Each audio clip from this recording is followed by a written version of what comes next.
Distinguished commissioners, dear representatives of observer governments and organizations, dear colleagues, ladies and gentlemen, welcome to this virtual special commissioners meeting in a year when the International Whaling Commission celebrates its 75th anniversary.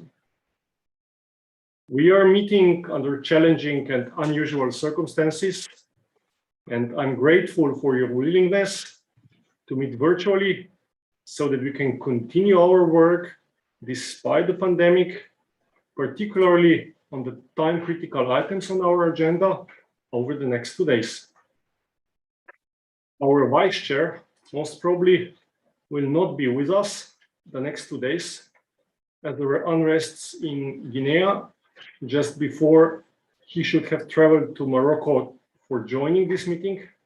And since then, we are having difficulties to get a connection with him.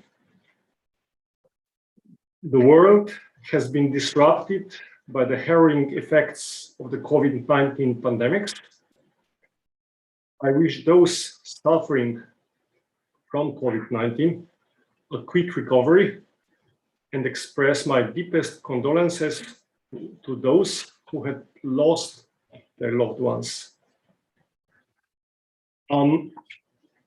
The IT team will now provide instructions regarding the logistics of this meeting, including connection, translation, and asking for the floor. And we would tomorrow also ask you to enter the name of your government or your organization already before entering, because that's the main reason for a delay in the start of today's meeting. I will pass the floor to our IT colleagues.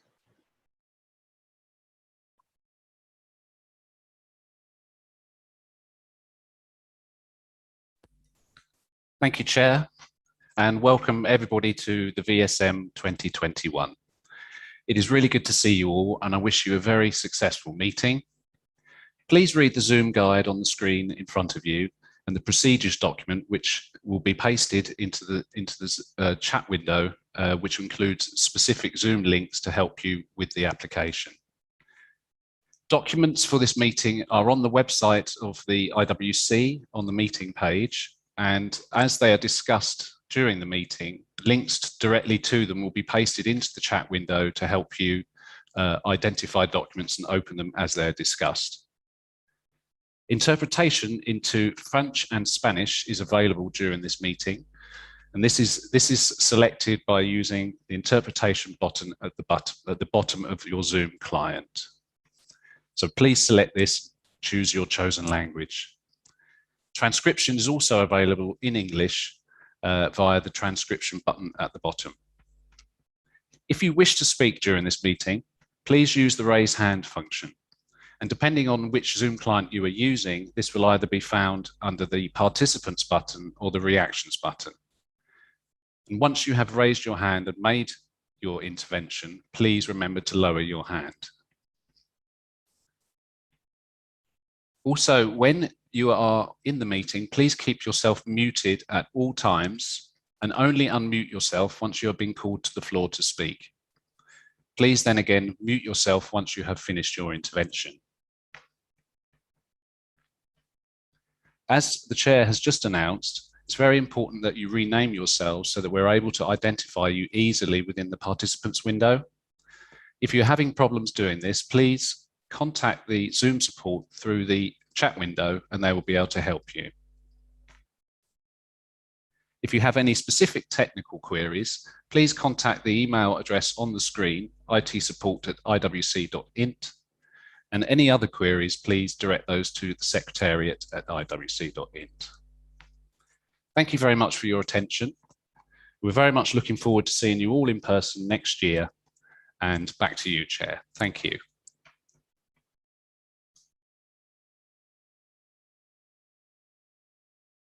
Thank you very much, Mark. Thank you, colleagues, for your attention to these matters. And please note the contact information that was on the screen. Should you require additional information once the meeting is underway. I use this opportunity to thank our translators for their work and for enabling us a longer discussion yesterday. The meeting is being recorded in accordance with the IWC's privacy policy and is being streamed live on YouTube and will still available on the YouTube. I declare the meeting open now, and I call your attention to a number of housekeeping items. First, the meeting guidance.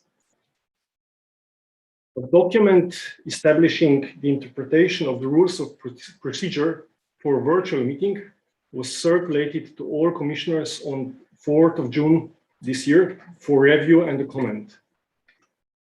I'm talking about a document called Guidance on the Application of the IWC Rules Procedure and Additional Measures for the Virtual September 2021 Special Meeting of the Commission.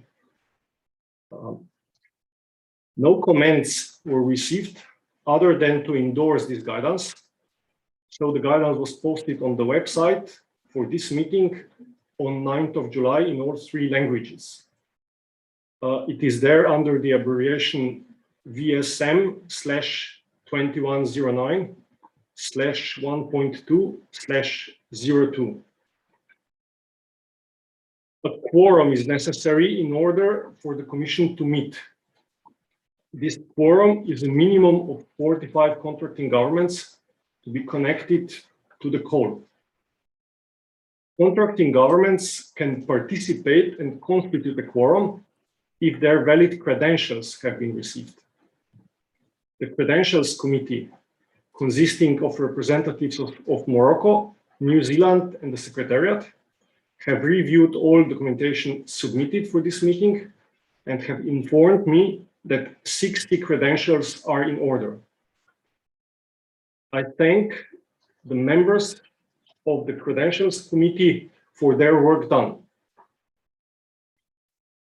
I kindly ask these contracting governments to remain connected during the whole duration of the meeting.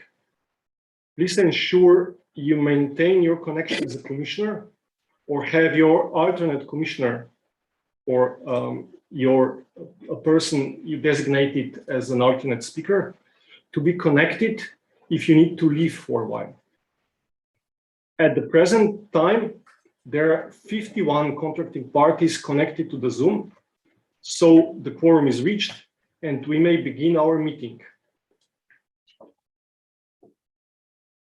There is a update also on the contribution of on status of the contributions. Apologies. I was informed by the Secretariat that 55 countries have paid their contributions in full as of today. Therefore, these countries have the right to vote as well. I would like to explain now the order of discussion for each agenda item. In line with our rules of procedure, there are first contracting governments to take the floor, followed by non-member governments, intergovernmental organizations, and finally NGOs. All the last 3 are observers, and please note that observers can speak only once on each agenda item. Note that the number of interventions by NGOs might be limited due to time constraints. So I have kindly asked them to make statements on behalf of a number of NGOs, and to hear their messages is important. Therefore, focused debates can help saving some time also for the NGO interventions. There will be, as usually, a chair's report of the meeting. And this time, the Secretariat will serve as a rapporteur. Before we move to the adoption of the agenda for this virtual special meeting of the Commission, I want to share a few highlights from yesterday's private commissioners meeting. All chairs of committees, subcommittees, and working groups agreed to continue their leadership of those bodies, and I thank them. Based on the interventions during yesterday's private commissioners meeting, they enjoy support of commissioners, so they will serve as originally planned until the IWC 68 meeting. On the extension of the contract of the Executive Secretary, I would like to inform you that her contract, approved by the commissioners in 2017, expires after 4 years. So on 31st December 2021. This contract allows for an extension for up to 4 years. The Executive Secretary asked for an extension up to 2 years, and commissioners yesterday, after a debate, agreed to this extension. We now move to the adoption of the agenda for this virtual special meeting of the Commission. The draft agenda was prepared more than 100 days before the start of this meeting and was circulated to all commissioners and observers on 28th of May 2021. And the annotated agenda for the virtual special meeting was posted on the website for this meeting on 9th of July 2021. Both documents were translated. On this agenda, we have also any other business item for tomorrow. And I will ask parties tomorrow if they wish to bring up anything under this agenda item. I will now open the floor on any proposals for amending the virtual special meeting agenda, but I see already a hand from distinguished commissioner from Switzerland, Bruno, from an earlier part. So I will pass the floor first to you, Bruno. Please take the floor. Thank you, Mr. Chair. And yes, welcome to all back to this meeting.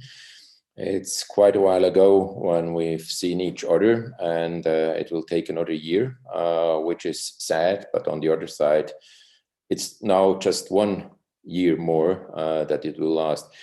I think as there are many new commissioners and also some new attendees, it is important to inform what has been done in the last years.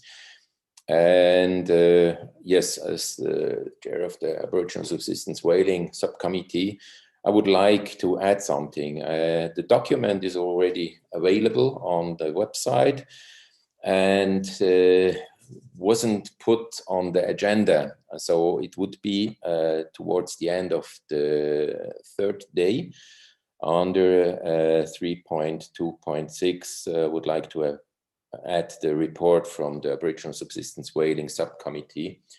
If this is possible, it's not about something to discuss. It's really just to inform what has been done, and of course also what will happen the next few months, because there is a lot of work in front of us for this meeting.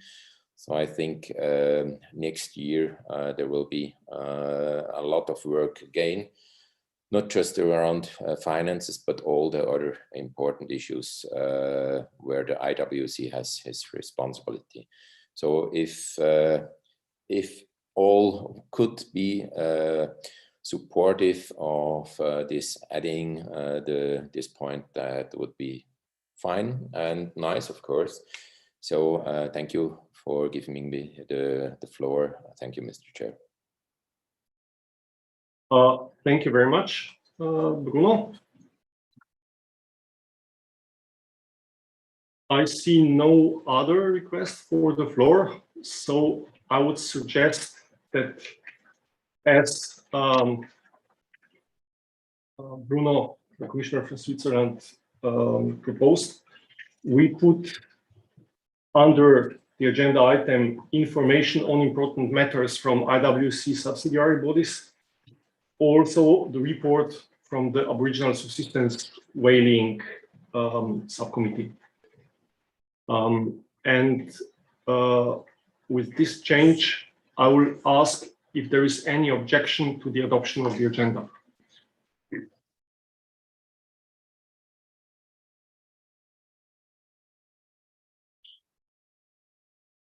I see no request for the floor. So with those changes, the agenda of the virtual special meeting is adopted. The next on our agenda is financial matters. And this agenda item is divided into two parts. One is review of financial statements of the previous 3 years, as we didn't meet in the previous 3 years. And the next one is a presentation of the bridge budget for the 2022 financial year. So I will start with the review of the 2018, 2019, and 2020 financial statements.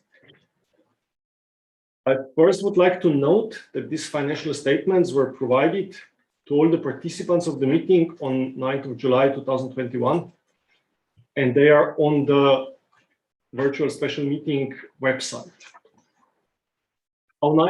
I now ask the head of finance and administration of the Secretariat to present this overview. So, Katie, the floor is yours. Thank you, Chair. I'm pleased to present the Commission's audited financial statements for the 2018, 2019 and 2020 years for adoption in accordance with Financial Regulation C5. The accounts show the financial performance of the Commission for the respective financial years in question, and as such are backwards-looking documents. The outcome of the audit for each year was successful, with the auditor signing off to say the accounts showed a true and fair view of the Commission's financial position. In terms of financial performance, this was slightly better than anticipated, with a break-even position for 2018 and 2019, and in 2020, a deficit budget of around £70,000 was agreed by the Commission, but in actual fact, the deficit was £12,000, primarily due to the COVID-19 pandemic and the Secretariat working from home and meetings not taking place. The Secretariat has undertaken work over the past few years to try and make the accounts more transparent and accessible. So you will see that the accounts have a new, simplified, branded layout with a foreword from the Chair and introduction from the Executive Secretary. Noting that the current budget situation will be covered under a separate item, I would welcome questions on these documents and hope the Commission will endorse them. Thank you, Chair. Thank you very much, Katie. Now I open the floor for questions. If there are any questions on those financial statements.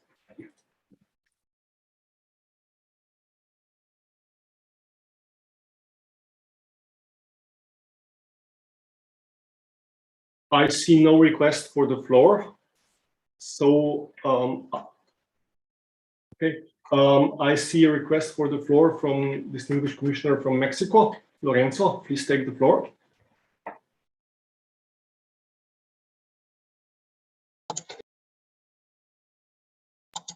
Gracias, señor presidente. Le quiero agradecer al secretariado y a Katie porque hicieron mucho más leíbles los reportes financieros, que para muchos de nosotros siempre es una lectura árida y difícil. Y creo que los hicieron mucho más accesibles. Entonces, dar las gracias por este esfuerzo. Gracias, señor presidente. Thank you.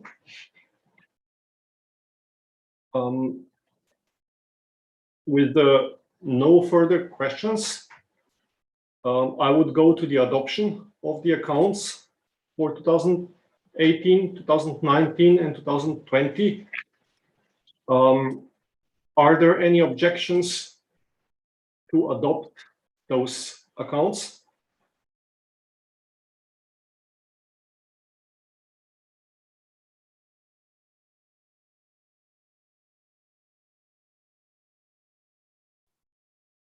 I see no request for the floor, so the accounts are adopted. With this, we end this agenda sub-item, and we go to the next agenda item, which is presentation of the bridge budget for the 2022 financial year.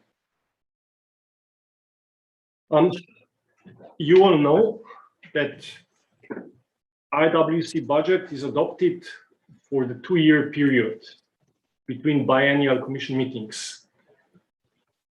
We couldn't meet in person last year and therefore had to adopt a 1-year bridge budget for 2021 by a postal vote. This budget expires by the end of this year. Unfortunately, due to persisting COVID-19 pandemic, we can't meet this year either at a regular meeting. Therefore, we need to adopt another 1-year bridge budget for 2022, when we can hopefully meet again at an in-person meeting in Slovenia. I would like to note that the 1-year bridge budget for 2022 was provided to all participants of the meeting on 9th of July 2021 and is on the meeting website. The document has been translated in all 3 languages. This budget has the same total expenditure as the one we adopted last year by postal vote, and that one was the same as the one we adopted in Florianopolis at the IWC 67. You will remember that this budget was already heavily cut, so the bridge budget we have in front of us and proposed for the adoption is already very savings oriented. With the proposed budget, as it has the same total expenditures in previous years, contracting government's contributions would also stay the same as previous years. At yesterday's private commissioners meeting, we had serious concerns, especially from developing countries that were and are heavily affected by the COVID-19 pandemic, about the temporary inability to pay their contributions. As in the IWC, the non-payment of contributions affects also voting rights. We have also heard concerns about this. Finally, we also heard proposals to look for potential savings in the current bridge budget proposal. After the meeting, in the meantime, till this meeting, we have discussed with the budget subcommittee chair, F&A chair, and co-chair of the working group on operational effectiveness, how to address those concerns. The IWC rules of procedure require that when countries are in arrears with their contributions, their voting rights are suspended.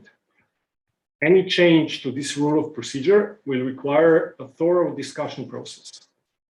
We are currently going through such a process under the framework of the working group on operational effectiveness, supported also by smaller discussion groups led by the budget subcommittee chair. These concerns regarding the impact of non-payment of contributions on the right to vote, including proposals to bring voting rights in relation to payment of contributions, in line with some other multilateral agreements, for example, RFMOs, would be best addressed in this process, which will continue in the next 12 months and and before the start of the IWC meeting 68.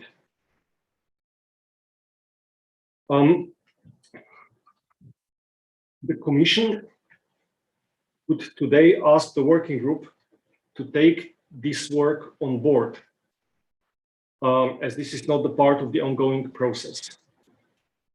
And we hope that this would alleviate the concerns raised during the private commissioners meeting yesterday, and that commissioners will be able to agree on the bridge budget today as proposed. When I finish my introduction and when we finish the introduction of the bridge budget, I will open the floor for interventions on everything what was presented here. So on the bridge budget proposal, we had requests at yesterday's private commissioners meeting to provide additional information with a view to look for additional potential savings.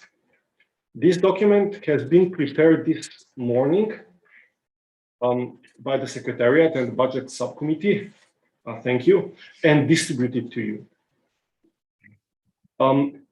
I call on Alan Clark from the Budget Subcommittee, Australia, to present the proposed budget, including this additional information, and if needed, ask the Secretariat to complement the information.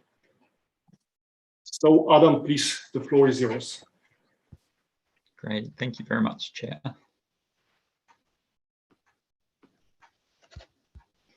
So for the benefit of those who didn't participate in the private commissioners meeting yesterday, the Commission has of course been asked to consider and agree a one-off bridge budget for 2022.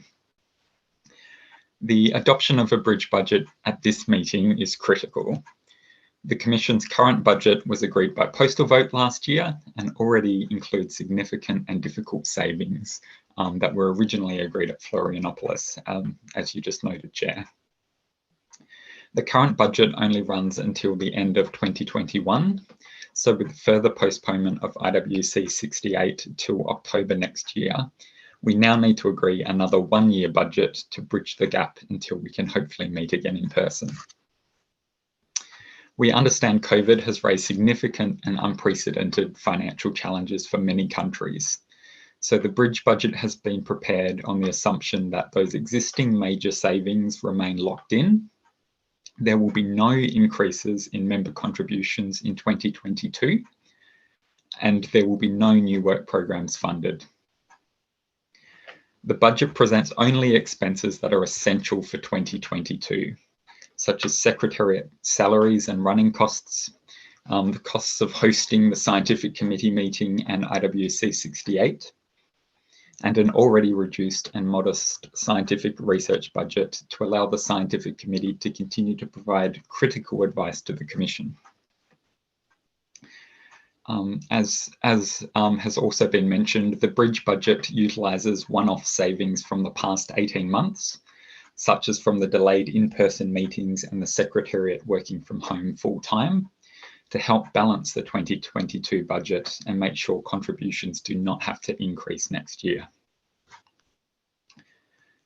As the Chair also just mentioned, at the private commissioners meeting yesterday, some commissioners asked the Budgetary Subcommittee and the Secretariat to provide further information on the breakdown of the specific line items in the bridge budget. This has now been uploaded to the meeting website, and I will pass to Katie Penfold to talk that through in a bit more detail in a moment.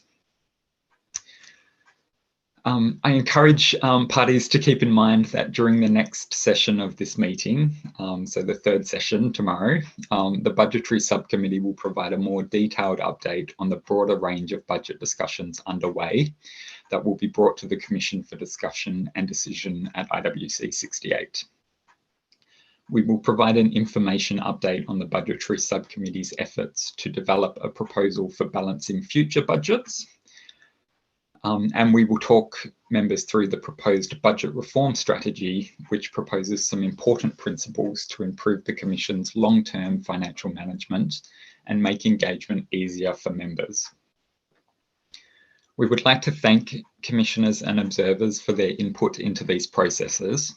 And I really would like to stress that your views have been heard and are being taken on board. For example, if supported, and as we've just heard, some of the suggestions around the timing of the payments and grace periods for voting rights suspensions could be considered by the Working Group on Operational Effectiveness with support from the Budgetary Subcommittee in the context of the broader governance reforms, and a proposal could be put forward to the Commission for consideration when it meets in person at IWC 68. These are important issues for all members and will require the type of fulsome discussion that is simply not possible during the brief virtual sessions of this special meeting. So with that in mind, I'd reiterate that the purpose of this session today is simply to agree this already reduced operational budget to keep the Commission functioning on its core responsibilities throughout 2022, until we can have those important discussions in person on the long-term financial sustainability of the Commission. So thank you, Chair. I'll hand now to Katie to talk through the breakdown of the bridge budget in more detail, if that's okay. Thank you, Adam.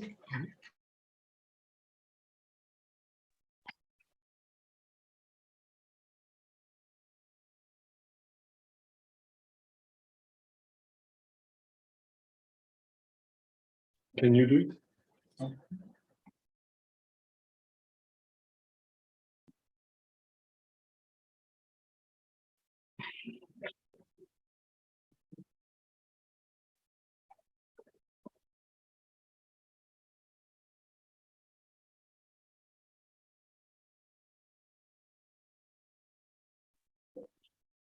Explain when you started, we had technical difficulties. Sorry, we're appearing to take different. I think this sounds on for the house road. Colleagues, we would just like to check if you can hear us. Can you do some nodding or okay? Yes, hear you loud and clear. I can hear you. Okay, because on the screen our mic is muted, therefore this delay. Thank you, Chair. So as you're aware, there's an additional document on the virtual special meeting website. That's document VSN/2109/2.2.2/02, and that is the additional budget information that was requested. I will now give a very brief overview of what each budget category contains. The staffing costs and staff benefit lines represent the various elements to which the IW, for example, pay. Any changes to staff terms and conditions would require a consultation under UK law. The modest travel budget. Já. Þetta skjalið þess að nánar upplýsingar budgetið, hvað felst ykkur í línu og eitthvað? Ég hef hingað til skilið þessum ekkert svo mikið áhugamann á þeim mála. I think Iceland has its mic open.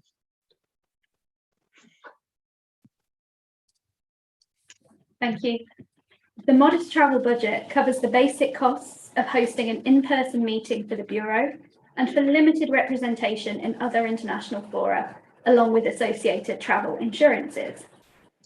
The professional and consultancy fees line covers the external services that can be required from time to time, including audit services for the compulsory audit of the accounts and employment law advice. Secretariat running costs line item primarily covers the utility costs of running the Commission's offices, as well as ensuring health and safety standards are maintained in the workplace. The information technology line covers the costs of the Commission's IT equipment, including computers and servers, as well as website hosting and maintenance, and software packages that allow staff to conduct their work. The Secretariat has already made sizable savings in IT over the past few years. The meetings line covers the cost of hosting an annual scientific committee and biennial commission meeting in their current format. Bad debt provision is required to take into account arrears and contribution cancellations under Rule F5, and we have heard the views of some developing countries on difficulties with ensuring payment of contributions.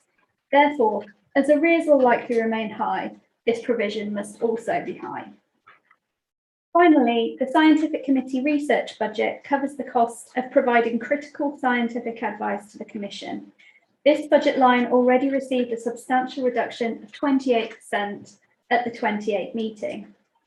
I hope this document has provided additional clarity to what is being proposed. Thank you, Chair. Thank you very much.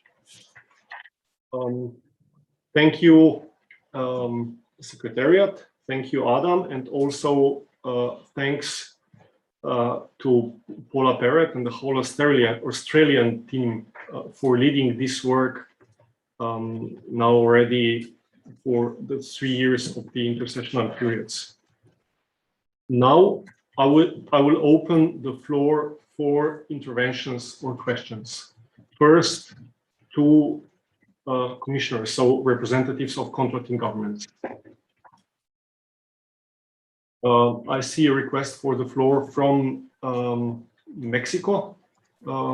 Lorenzo, please take the floor. Gracias, señor presidente. Déjeme hacer un cambio en la traducción porque si no...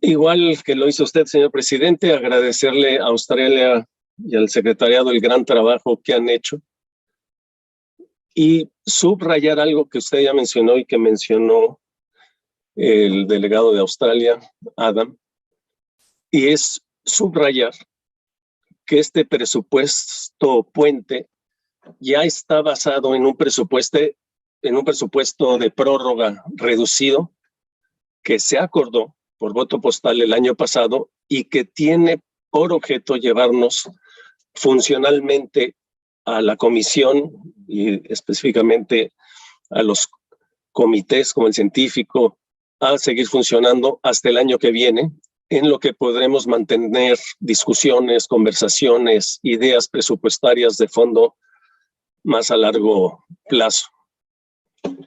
Ayer mencionaron varios países, no es nuevo.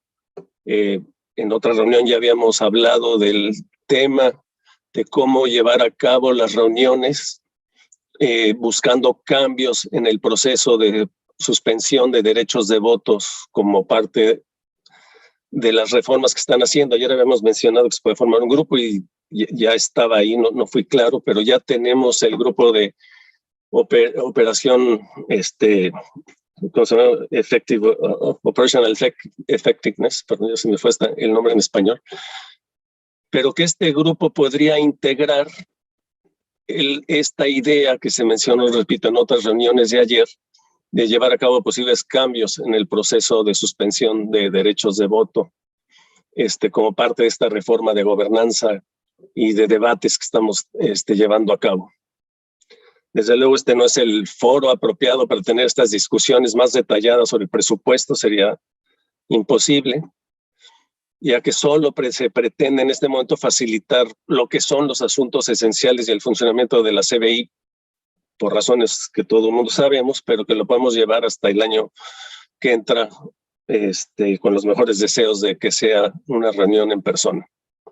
Entonces, para no entrar en más discusiones sustanciales sobre este presupuesto, dejo aquí mi intervención y agradezco de nuevo a Australia y al secretario su excelente trabajo.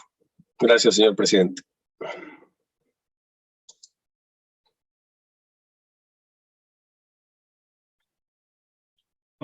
Thank you very much, Mexico.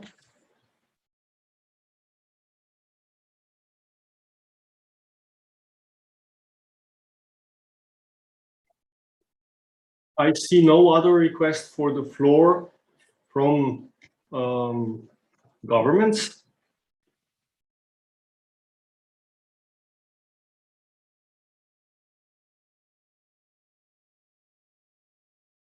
So with this, okay, distinguished commissioner from Antigua and Barbuda. Mr. Joseph, please take the floor. Antigua y Barbuda.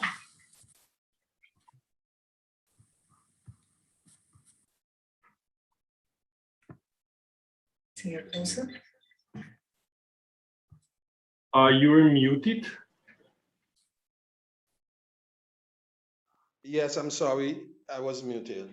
I just want to congratulate the subcommittee, the budgetary subcommittee, for looking at the concerns which were placed on the table yesterday and finally come up with some budgetary considerations before us that we might be able to agree upon by consensus.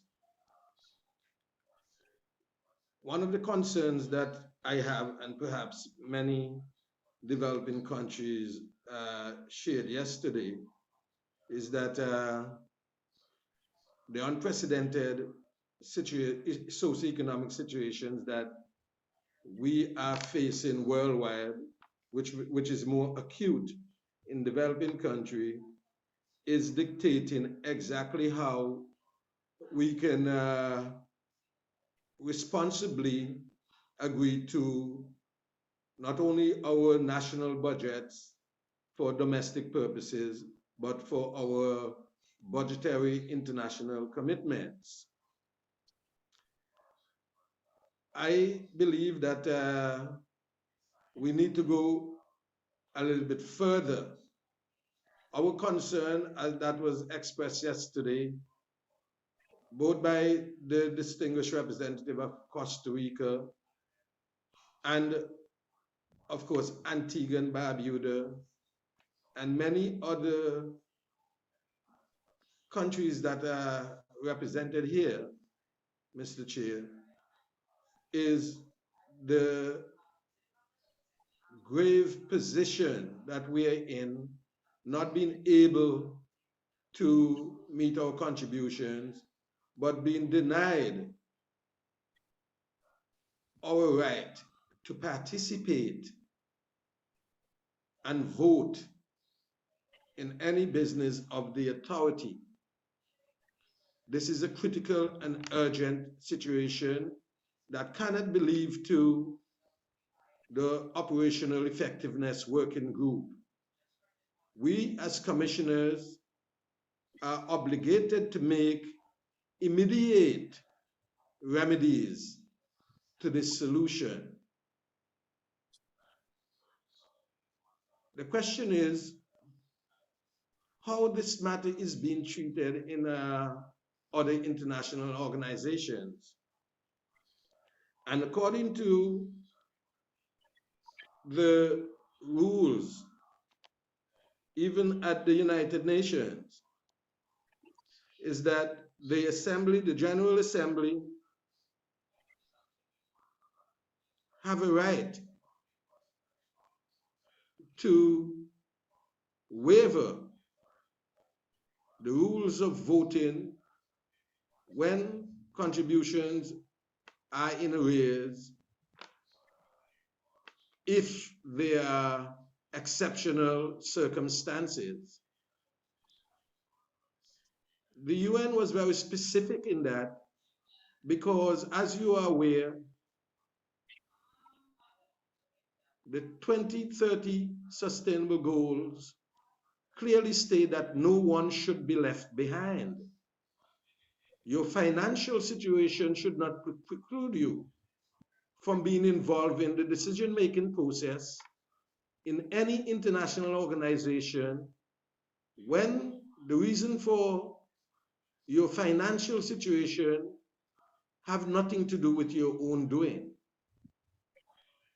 I believe that we need to link the approval of this budget with a consensus vote by the Commission to waiver its own rules with regards to the countries whose voting rights are suspended, to reinstate those voting rights, along with the other aspect of relief that this budget is providing. If that can be done, we can have a consensus on the budget and an understanding going forward, but that this organization is indeed functioning from an administrative standpoint in line with international norms.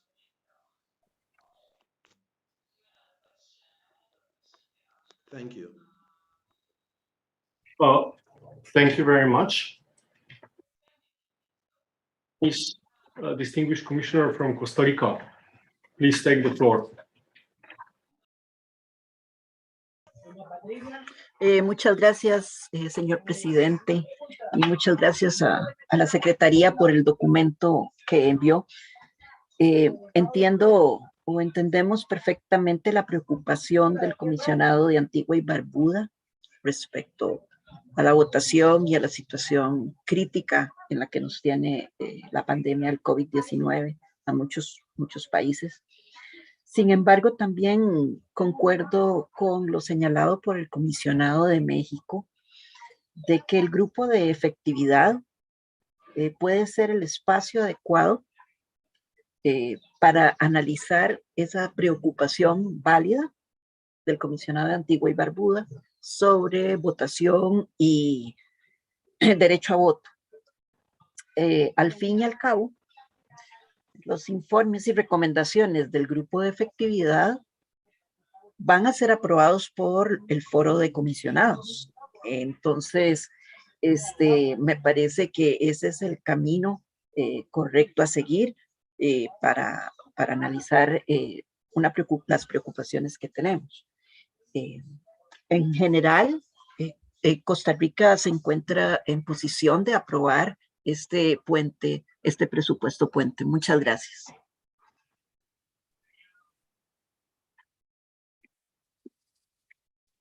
Can you, we're muted.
Thank you. Just switch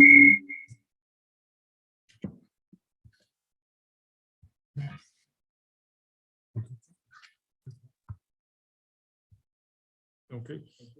Colleagues, hopefully.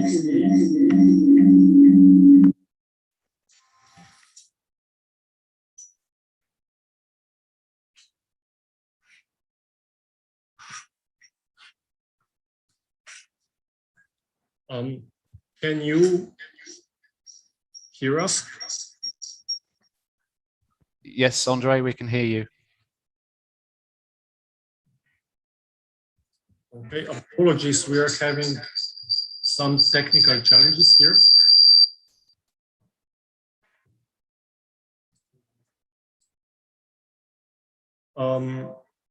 We still have reflection on interference.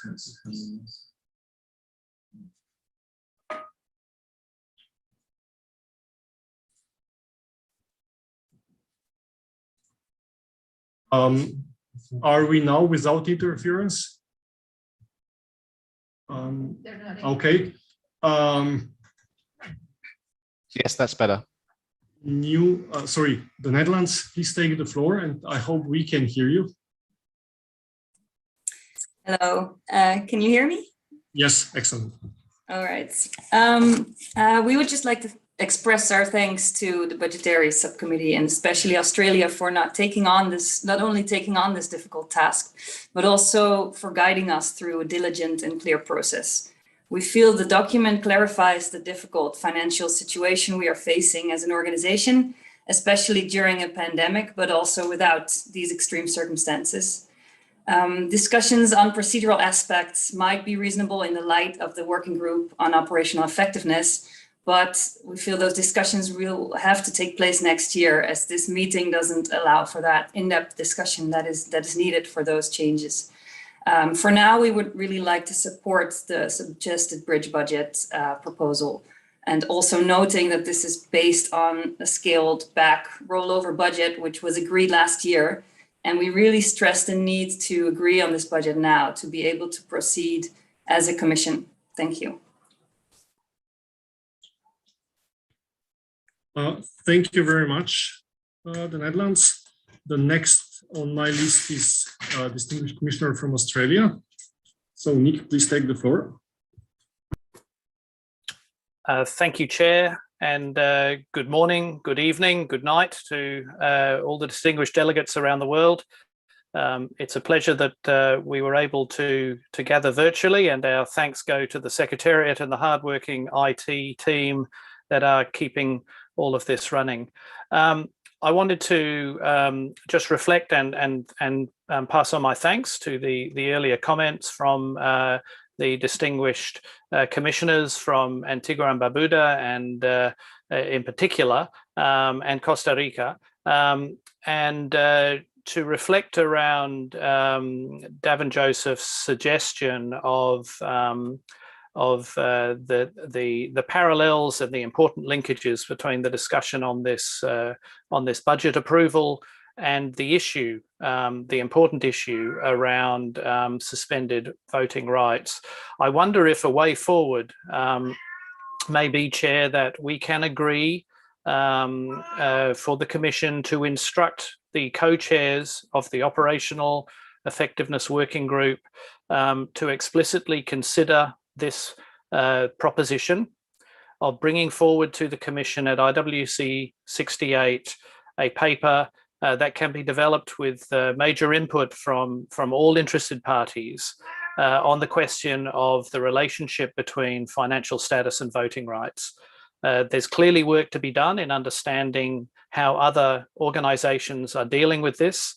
The delegate, the commissioner from Antigua and Barbuda, has reflected on how the UN have provided some commentary, and I think this is important for all of us to become aware of, and how other organizations are proceeding. Australia is very interested in seeing a paper brought forward at the meeting, and having that fulsome discussion, and I would imagine and hope that as Davin had reflected, that this organisation can reach a consensus position on this issue. So with the clarity of a commission instruction to the chairs of the Operational Effectiveness Working Group, we then can give some assurance to the concerns, to those who raise the concerns, around this issue, that a paper will be developed, will have their input, and will come to the Commission for appropriate and proper discussion and one would hope consensus agreement at next year's meeting. And then with that, we may then, I would hope, be able to reach a consensus agreement on approving this already reduced and bridging budget for this year. Thank you, Chair. Thank you very much. Nick, the next one is Distinguished Commissioner from St. Lucia. Horace, please take the floor. Thank you, Chairman. I hope you can hear me. Good day and good night to everybody. Simply to support the intervention of the Commissioner from Antigua and Barbuda as it relates to the budget and, of course, voting rights. I don't know that we should be leaving this thing for another year, leaving it to the committee to go into how large is this committee as opposed to having a fulsome discussion at our meeting. I am thinking that sure we can agree to approve of this bridge budget, but I think we need to not just hold it up for another year. Thank you, Chair. Thank you. The next one is Commissioner from Morocco, Mr. El Aroussi. Please take the floor. Thank you, Mr. Chair. First, I would like to thank Katie and Adam for the great job they have done to prepare an interim budget, which is very clearly a saving-oriented one. Our concern that the Secretariat could finish this year of working efficiently for the usual work and business and for preparing next meeting. I fully agree with some previous speakers who raised the concern of some developing countries over financial difficulties that may impede them from valid contribution or loss of voting. And this situation has been exacerbated by the conditions of the COVID-19. So I share this point of view, but I suppose, as was suggested by my colleagues from Mexico, that there will be floor for this discussion in the Effectiveness Commission. So waiting for this commission to start its business, so we fully agree with the interim budget. Thank you. Thank you very much. I have now the second intervention from Distinguished Commissioner from Antigua and Barbuda. So please take the floor. Thank you, Mr. Chair. I want to also thank the representative of Australia for putting forward what could have been. Apologies. Can you please move your mic closer to? It's very difficult to hear you. Are you hearing me now? Much better, yes. Thank you. I was extending my compliments to the distinguished representative of Australia in putting forward a solution which on the surface seems to be appropriate. However, Mr. Chairman, we're dealing with the urgency of now.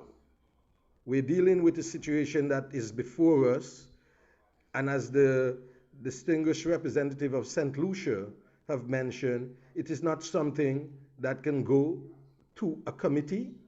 We as commissioners have the authority to suspend and also to implement things that we believe can cause the immediate efficiency of the functioning of this organization. We appointed that committee. I believe that it is appropriate that we take action now. Why this is appropriate? We are going to have an intersessional period.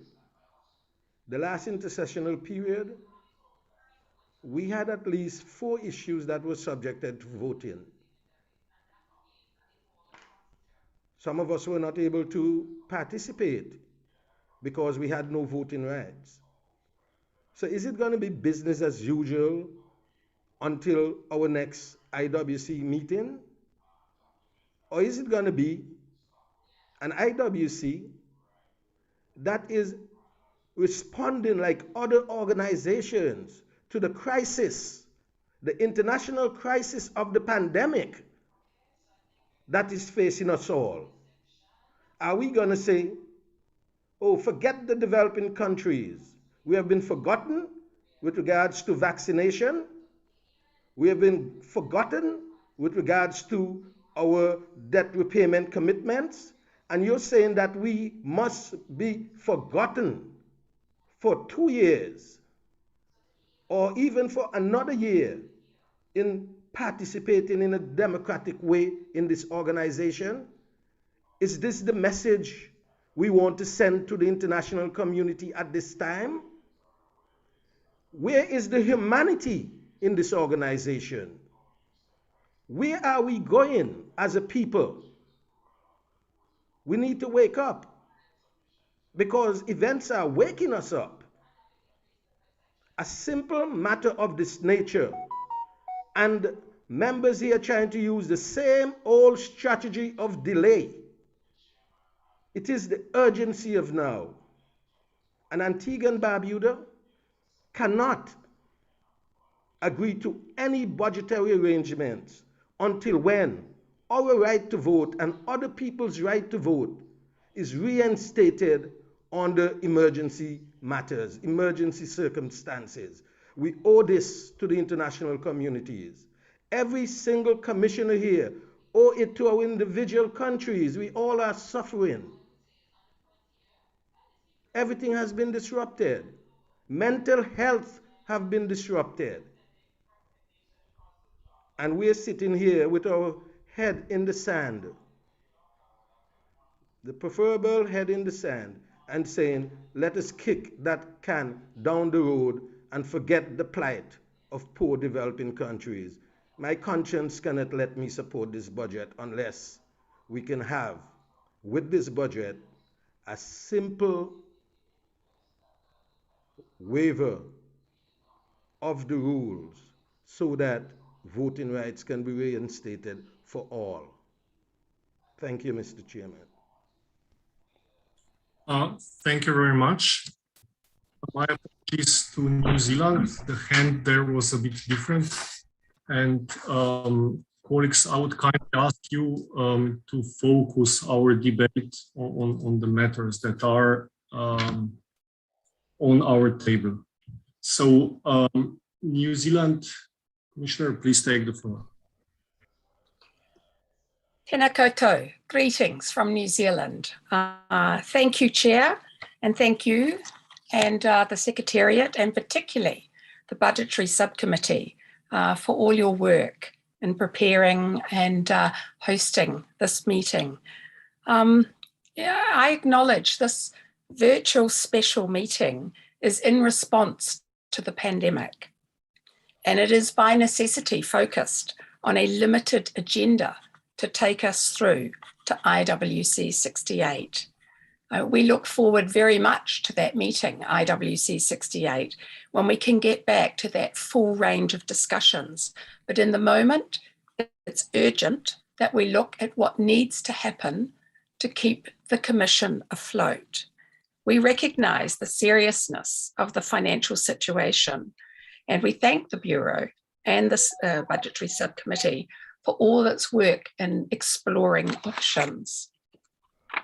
With respect to the issue around arrears and voting rights, New Zealand supports the proposal just tabled by the Australian Commissioner that the co-chairs of the Operational Effectiveness Working Group, our priority reform mechanism, that they are instructed to give this urgency.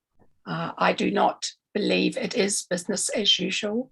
I think this is a priority process. In terms of the immediate task around the bridge budget. New Zealand supports the bridge budget for 2022 as proposed. Thank you. Thank you very much. Now I pass the floor to distinguished commissioner from the United Kingdom. Please take the floor. Thank you, Chair. Welcome to everyone joining from around the world. Firstly, we're extremely grateful to the Secretariat and Australia as chairs of the Budgetary Subcommittee for the preparation that has gone into developing and presenting the budget. And the UK fully supports the adoption of the bridge budget that's on the table. We do note that the budget is already based on the scaled back rollover budget from last year, which secured Commission approval through that postal vote. And I think as there are no increases or significant changes, we would hope that we can reach agreement to adopt this one-year bridge budget, as we believe agreement on this budget is really essential for the important work of the IWC to continue during the intersessional period. I think we would have concerns around making changes during this meeting. As noted by others, the purpose of this meeting is for necessary agreement on essential operational issues, in this case, the bridge budget, to take us through to next year's meeting. We do understand important longer term budget issues will be considered and discussed at that next meeting, crucial next meeting, through those proposals on the budget reform strategy through the working group on operational effectiveness. I think the bridge budget is intended to take us through to the next Commission meeting, and crucially will provide that space to develop and engage properly to develop those options on such critical issues, including those raised on voting rights. And I think to that end, we would also agree with the proposal from Australia that these important issues should be considered internationally to bring to IWC 68 to try and then gain that agreed consensus. So we look forward to continuing to work actively and constructively during the intersessional period on areas that are of such fundamental importance to the IWC as these budgetary issues and engagement. Thank you. Thank you very much. Next one is distinguished alternate commissioner from Argentina.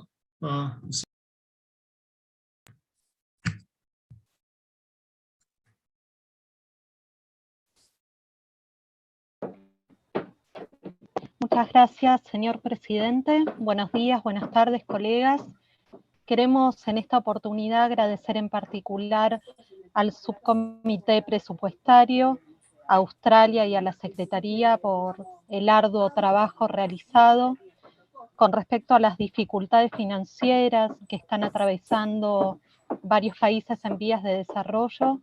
Nos sumamos a las palabras expresadas por el colega de México con respecto a la necesidad de continuar trabajando en relación a esta cuestión. En esta instancia queremos expresar nuestro apoyo para la adopción del presupuesto puente que se está proponiendo. Muchas gracias.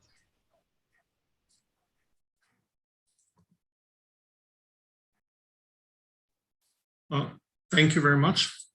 The next one is distinguished commissioner from Portugal. Luís, please take the floor. Thank you very much, Mr. Chair. We would like to express in the name of Portugal our thanks to the Secretariat and to the subcommittee, financial subcommittee led by Australia on the work to develop this budget, which is already a conservative, balanced budget to take us through to the next year, where and keep the IWC financially operational when we can have more substantial discussions during the next IWC 68. We do understand the concerns regarding the voting rights, but we also agree that the working group of operational effectiveness is probably the right space to have that discussion that should be done intersessionally. And we agree with the proposal made by Australia. Thank you very much, Mr. Chair. Thank you very much. The next one on my list is distinguished commissioner from the USA, Ryan, please take the floor. Thank you, Chair. I'd like to thank the Budgetary Subcommittee and the Secretariat for their presentation of this bridge budget. I'd also like to welcome everyone here. It's good to be back at the IWC. From a US perspective, we feel it's critical to adopt this bridge budget. I acknowledge the very real fiscal challenges that are faced by countries during this pandemic. And I appreciate the concerns that have been raised by the distinguished commissioner from Antigua and Barbuda. And I agree in principle that we really shouldn't be voting on anything until we can meet again in person and have those substantive and fruitful and important discussions that we just can't have in this virtual setting. So I'm hopeful that this meeting can adopt this budget by consensus. And I think the Australian proposal that was also outlined by the chair is probably the best way forward to address the concerns that have been raised. From a procedural perspective, Rule R1 of our rules of procedure requires 60-day advance notice and text to change our rule of procedure. So I'm at a bit of a loss of how we could amend our rules of procedure at this meeting. However, if the Operational Effectiveness Working Group were to take this on to discuss this and to present a proposal before IWC 68, it is possible that that proposal could be discussed, even adopted as a first order of business, and thus be in effect for the rest of that meeting. So I hope that this can be a potential way forward, and I look forward to trying to find consensus to allow this important bridge budget to be adopted. Thank you. Thank you very much, Ryan. I have the distinguished alternate commissioner from Brazil, Mr. Lear. Please take the floor. Yes, thank you, Mr. Chair. I'd like very briefly, well, first of all, to thank you and the Budgetary Subcommittee for the work done. We understand that the issue raised by our Caribbean and African friends, like, first of all, Antigua and Barbuda and Costa Rica, Guinea-Bissau, Ghana, is a real issue. But we also think that our colleague from Australia framed the question in a very good frame. We think that the way to move forward is the way proposed by our Australian colleague and supported, for instance, by our friends from Portugal, Argentina, and Mexico. So Brazil does support the adoption of this bridge budget, though recognizing, of course, that the issue should be tackled in the best possible manner, and we think this best possible manner is the one proposed by our Australian friends. That's that's what we think. Thank you very much. Now I pass the floor to the distinguished commissioner from the Dominican Republic. Please take the floor. Muchísimas gracias, señor presidente. República Dominicana, como pequeño estado insular en vía de desarrollo, agradece el trabajo del Subcomité de Presupuesto, que ha hecho esfuerzos para presentar al momento la solución de presupuesto puente. Nosotros entendemos que presupuesto puente está basado realmente en condiciones de emergencia y apoyamos el desarrollo de las propuestas que podrán realizarse por el Grupo de Trabajo de Eficiencia Operativa y en vigor de los procedimientos existentes hasta el momento de la Comisión. nosotros apoyamos las propuestas de nuestros colegas de América Latina y del Caribe, Argentina y México, pronunciados antes de nosotros. Muchísimas gracias por darnos la palabra. Thank you very much. Now I pass the floor for the second intervention of the distinguished commissioner from Mexico. And while doing this, I would also, colleagues, kindly ask you, as we are discussing the bridge budget, that there would also be now comments on what are your views on this budget, because now we were discussing basically other things that are connected to the adoption of the budget. Lorenzo, please take the floor. Gracias, señor presidente. Y bueno, ya explicó claramente el distinguido comisionado de Estados Unidos, nuestro amigo Ryan, que además es el presidente del Comité de Finanzas, cuáles son las reglas de procedimiento. Y esas reglas hay que respetarlas.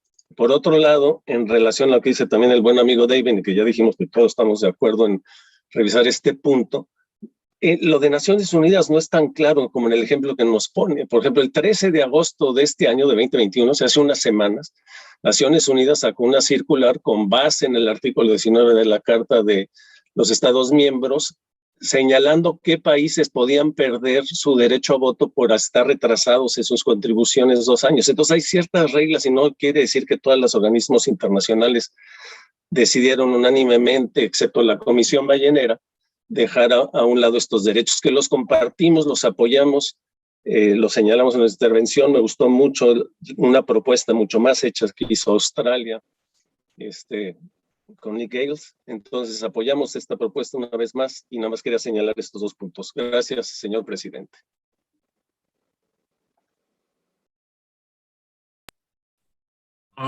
Thank you very much.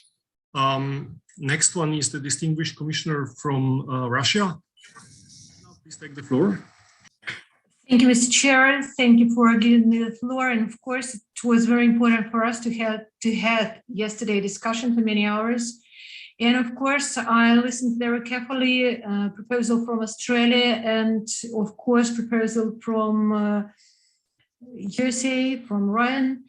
And it seems to us that adopting of this bridge budget, it's something like emergency measure for us, because we can talk about that for a long time, but we need to take actions right now. We need to do that and to adopt this bridge budget because we need to go further. But of course, it's very important to have voting rights because IWC existing not for, several countries. It's existing for all of us, for all countries. And it's very, very important to have these voting rights.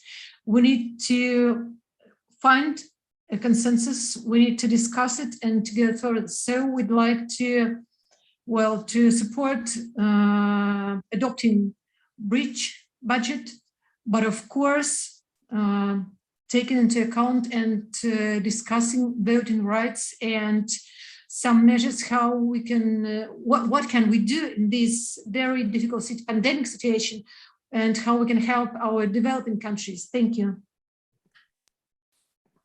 Thank you very much. Before passing the floor to Monaco, I understand Colombia asked for the floor and had difficulties with raising the hand. I would first pass the floor to Colombia and then to Monaco. Colombia, please take the floor. Muchísimas gracias, presidente, y tuve dificultad acá con el aplicativo. Un saludo muy especial a todos mis colegas que están presentes. Y desde Colombia agradecemos la propuesta de presupuesto puente y la línea con lo expresado por los comisionados de México y Argentina. Desde Colombia expresamos nuestro apoyo a la aprobación del mismo. También apoyamos la propuesta de Australia respecto a revisar derechos a voto en el periodo intersesional. Muchísimas gracias. Thank you very much. Now I pass the floor to the distinguished commissioner from Monaco. Frederic, please take the floor. Hey, good morning and good night, good afternoon to all. I mean, I'm happy to join you for this afternoon. Yes, I must concur that there is some prioritization needed, and that we need to find a consensus on agreeing on a bridging budget now and not next week, not next year. But I must say, I have much sympathy for the argument presented by Antigua and Barbuda. It is correct that the pandemic has been discriminatory with regard to access to vaccination, etc., in developing countries. I mean, you have to be blind and deaf not to know that. At the same time, it's correct that that we have rules of procedure, and our distinguished friend and colleague Dave and Joseph knows that too.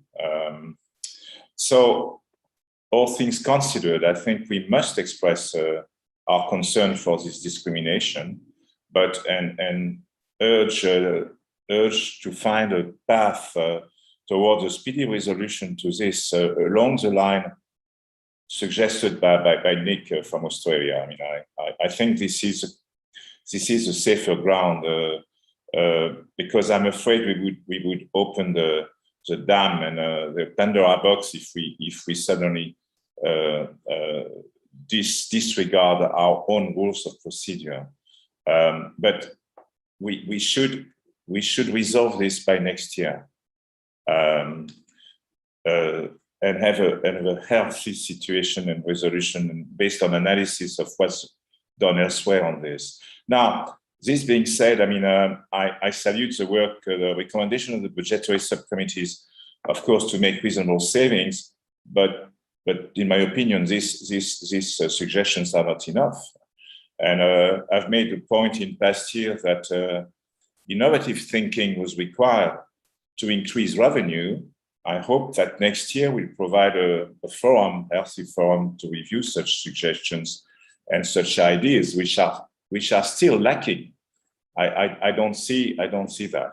So that being said, I mean, I will certainly vote to a bridging budget now. Thank you all. Thank you very much. I will still pass the floor to the distinguished commissioner of Iceland, and then I will make a 10 minutes break. We need it here also because of the technical reasons. And while you're also enjoying that break, I would kindly ask you that after we resume the meeting after the break, we focus on the bridge budget that is in front of us, because now we have discussed mainly the process, how this budget should be adopted. And my preference is that at this meeting, we adopt it by a consensus. So therefore, let's then see the budget and see the challenges with that. With this, I pass the floor to the distinguished commissioner from Iceland, Mr. Asmundsson. Please take the floor. Thank you. You put me in a bit of a difficult situation to stand between people and the break, so I will try to be not very lengthy in my intervention. I take the point that adopting a budget is of fundamental importance for the continued operation of the organization. But I think we can't really sidestep the fact that Antigua and Barbuda make a very important point. These are exceptional circumstances. These are not some more regular crisis that takes place in various countries from time to time. My country has certainly not been without having the occasional financial crisis, but the issue now of having this global pandemic is something we've not seen for a century. And I think we have to recognize that these are exceptional circumstances, which should at least lead us to look at possible ways of dealing with that in a somewhat exceptional manner.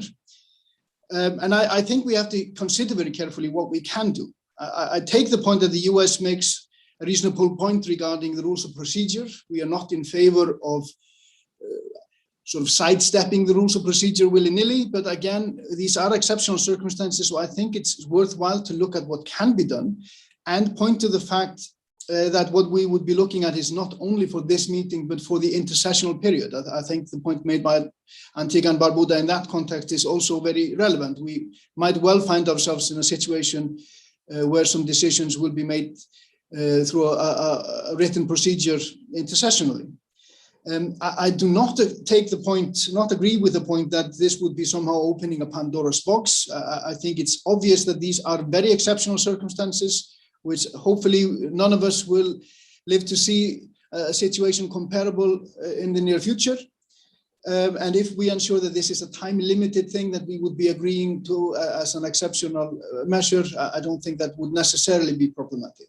So whilst I do agree, to sum up, I do agree that we are in a position where we need to adopt a budget. I think we can't really just sidestep fully the issue raised by Antigua and Barbuda, and I would want to have a bit of a consideration regarding what we can in practice do and whether we can have a situation where everyone will be assured that they will be able to take fully part in all decisions, including in the intersessional period up until the next meeting. Thank you.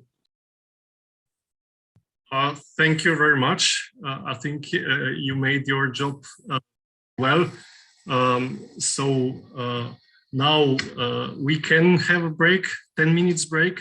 So colleagues, please be back in 10 minutes. That is 4 UK time and plus 10 minutes on whatever time is at the moment in your time zone. So see you then.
Ready, Milton? Yeah, push back a little. I hope you can hear me. I would appreciate some nodding or some feedback that we see if our technique works. I can hear you, Andre, but you're coming through the AV channel at the moment. Okay, excellent. And I can see nodding from other colleagues. So let's resume our meeting.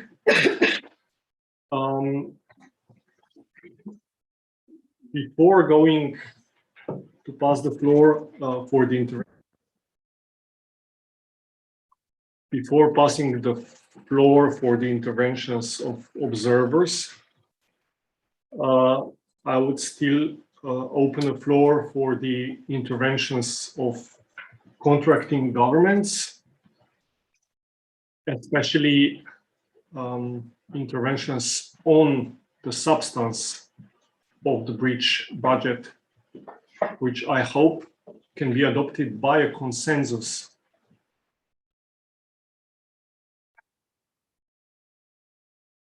I see a request for the floor from the distinguished commissioner from Bulgaria. Yana, please take the floor. Hello, can you hear me? Yes, Okay. we can. I will be very brief. First, we support the breach budget in the way it's presented.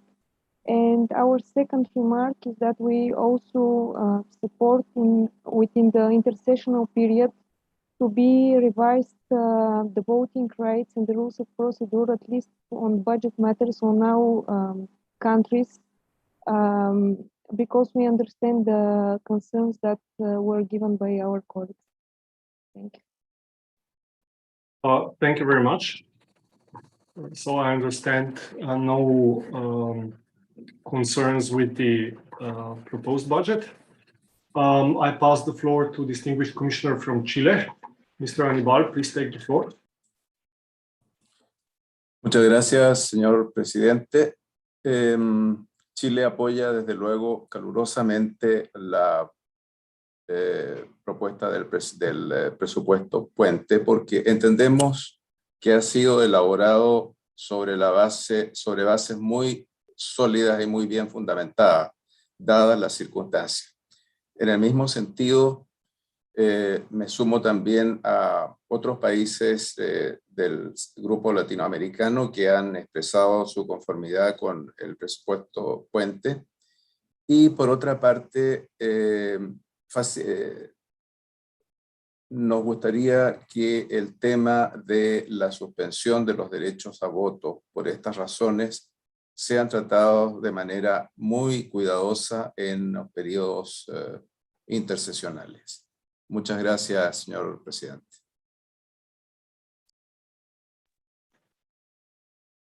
Thank you very much. I have the distinguished commissioner from Denmark, Mrs. Leonard, and my apologies for renaming you yesterday based on what was written on your screen. No, thank you very much, Chair. I too will be very brief. Thank you to the Budgetary Subcommittee for the proposal put forward for today's virtual special meeting. The Kingdom of Denmark also acknowledges the concerns raised today and also the issues raised in terms of the rules of procedure, and as well as supporting that the working group on operational effectiveness can take this on. So the Kingdom of Denmark supports the bridge budget for 2022. Thank you. Thank you very much. As there are no requests for the floor from governments, contracting governments, I will open the, okay, sorry, distinguished commissioner from Poland, Monica, please take the floor. Thank you, Chair, and sorry for coming so late for asking for the floor. Poland would support the bridge budget as the only way to keep this convention working. Thank you so much. Thank you very much. Okay, I have now the request for the floor from distinguished commissioner from Antigua and Barbuda. So please take the floor. Thank you, Mr. Chair. I know that you want us to discuss the substantive issue of the budget.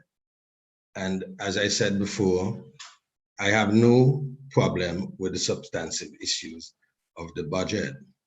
But before I go to that, Mr. Chair, I want to congratulate you for the way in which you're handling this meeting in this very balanced way. And I'm very, very much serious about that. You are doing a very good job in the chair, and I commend you for that. I know that you have asked for consensus on this matter, and that is my desire also. All of the discussion in our debate speak to, well, most of the discussion in the debate speak to a long-term remedy for the issue that we are facing with regards to voting rights. But as was said by Iceland, we are seeking an emergency remedy for the situation which we face. I agree wholeheartedly that for the long-term remedy, the Operational Effectiveness Working Group can look at that. But why no one is speaking to the short-term interim remedy that we need? The USA spoke about it with regards to what can be done to ensure that our concerns of intersessional voting is not being brought upon us while we are stifled with debt and cannot pay the IWC. We need to participate and we need to vote. We need to show that we are in solidarity with the international community in providing relief, assistance, and remedies for its members. How can we go home and say that we voted and endorsed a budget without looking about our ability to participate in the issues that the budget funds would be used to do? Antigua and Barbuda paid its contribution, let's assume, for the, when we can afford to do it, and then our funds have gone into an emergency budget that have no emergency remedies for us. Any developing country that have been so discriminated against can manfully or womanfully stand up and say, I am going to endorse this budget and I don't care if I have the right to vote during the intersessional period. That is irresponsible. It is even more irresponsible if the countries that can afford to pay press us into that situation whereby we agree to have the IWC function under emergency situations, but we, developing countries, cannot function in that emergency situation because our voting right have been ruthlessly taken away from us. I cannot support a consensus on this matter, which I really want to support unless this matter is resolved. I'd like to suggest that we consider the proposal coming from the United States, and we agree that absolutely no issues regarding voting should take place during the intersession, absolutely none. While at the same time, we ask the Operational Effectiveness Working Group to work expeditiously towards solving this discriminatory practice in our organization, where our right to participate is tied to our ability to pay this organization. The United Nations Charter 2030 says no country should be left behind. Should we leave behind developing countries' participation in this organization because we can't afford to pay because of a crisis we did not bring onto ourselves? Those are the questions we have to ask and then seek solutions. Thank you very much. Thank you very much. I have a request for the floor from Australia. So Nick, please take the floor. Thank you, Chair, and apologies for coming back to the floor again. I think that the way the discussion is going, that we may now be getting quite close to some kind of solution, and perhaps Ryan may have been better speaking before me, as he's the wizard on what can be done within our rules, even in emergency times. But in terms of the comments just made by the Commissioner for Antigua and Barbuda, and I think they were very constructive in seeking a way forward. I think it is the case that we generally do not vote on budget matters. Ryan informed me separately that I think it's at least 30 years that he knows of since we've been able to avoid votes on budget. This special meeting was explicitly designed to avoid any controversial issues that would require a vote, any issues of policy and substance that would be very difficult at this meeting. So I think it is reasonable to assume and to undertake that issues that cannot be resolved by consensus at this special meeting would not go to a vote. We also know that it's currently highly unlikely that an issue requiring a vote, especially on a matter of substance that affects members' views on the wide range of responsibilities under which the IWC operates, it's highly unlikely that such an issue would arise in the intersessional period. But we do live in uncertain times. In the circumstance that an issue arose, other than the type of issues we can broadly manage by consensus, I would imagine it would be possible to give a commitment that, as that would take some time to manage as an intersessional postal vote, that it could also go along with a paper that deals with this link between financial status and voting rights, even in an intersessional period.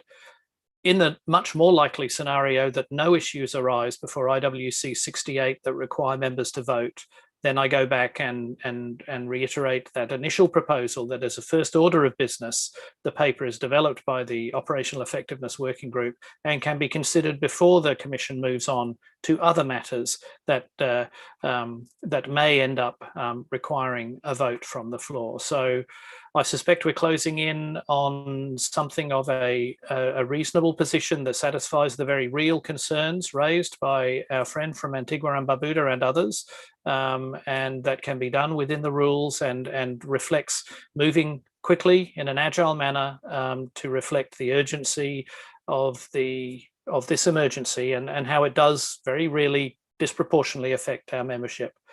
Thank you, Chair. Thank you very much, Nick. I have the distinguished commissioner from the USA, Ryan. Please take the floor. Yes, thank you. And thank you, Dr. Gales. It actually, it's nice going right after you. I think you said it quite appropriately. But I do want to, so I'll also sum up what I kind of understand. And I think we are moving towards consensus. I do think it's important to note, as the distinguished commissioner from Antigua and Barbuda mentioned participation. So I want to be clear that the rules of procedure allow full participation by all member countries, regardless of their voting status or if they're in arrears. The only right that is not allowed if you are in arrears is the right to vote. So what I think we can do at this meeting is, number one, adopt a bridge budget by consensus. Number two, have this report of this meeting, this special meeting of the Commission, acknowledge the fiscal challenges of the pandemic on contracting governments, especially the impact on developing countries, acknowledge the importance of full participation of all of its members on budgetary issues, but on all matters, direct the Operational Effectiveness Working Group to work on a specific and separate rules of procedure change to propose to IWC 68 that would be submitted 60 days prior to the meeting with text circulated. Next, the Commission strive to not hold any votes between now and that period and IWC 68, barring some unforeseen emergency, like Dr. Gale said. So there will be, the goal would be no voting until that proposal could be discussed and potentially adopted. That proposal and discussion would be tabled first at IW 68, and there's nothing in the rules of procedure that would prevent that from immediately going into effect for the duration of that meeting and beyond as appropriate. And so that's my understanding, and I hope that that's a proposal that meets the concerns that have been raised and can help us get to consensus today. Thank you, Chair.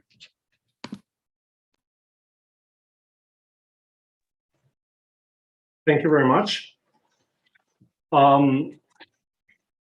Next is the representative of Ghana, Mr. Dazi. Please take the floor. Thank you very much, Mr. Chair. I strongly believe that we need to continue to drum home the key expression, consensus building. Almost all the speakers have been very, very emphatic on that. We of the ATLAFCO group would want to associate ourselves with what US has said, and particularly the pillar that had been built by the commissioner from Antigua and Barbuda. We would want to appreciate the fact that nobody anticipated this pandemic. It's something that struck us suddenly. And by reason of that, making adjustments into whatever rules that have been formulated is very, very paramount. I think this that should guide our deliberations. In principle, we would want to have a floating budget that should carry us along. And all voting rights, suspension, whatever it is, I think it's something that should be dovetailed into the sudden strike of the pandemic. And then we build consensus we bring everybody on board. And at the end of the day, we have a strong, united IWC to achieve whatever purpose for which our forebears have set up this commission. Thank you very much. Thank you very much. Colleagues, I think also we are very close, or I hope we are very close to an agreement. We've heard a lot of understanding for both concerns. So the one that we need to adopt a bridge budget, and the one that we need to change the rules so that at the IWC meeting there is a full participation possible regardless of the status of contributions. Regarding the intersessional decision making, I would draw to your attention that since the pandemic,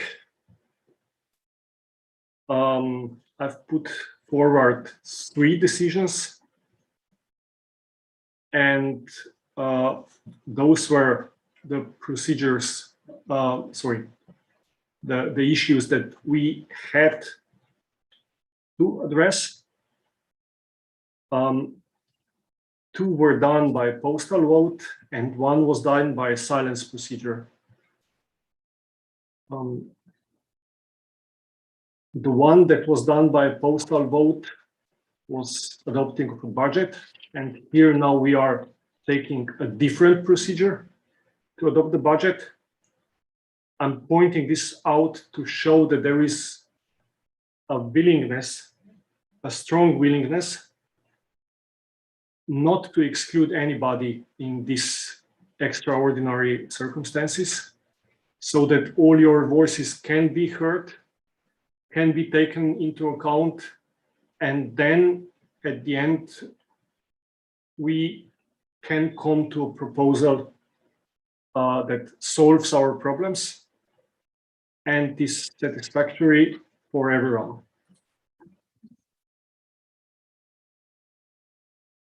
I don't see at the moment a decision that we would need to take before the IWC 68 that would require voting.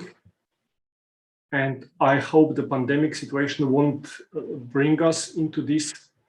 But as I said already at several meetings with regions in the past, I have no intention whatever to, let's say, misuse my powers to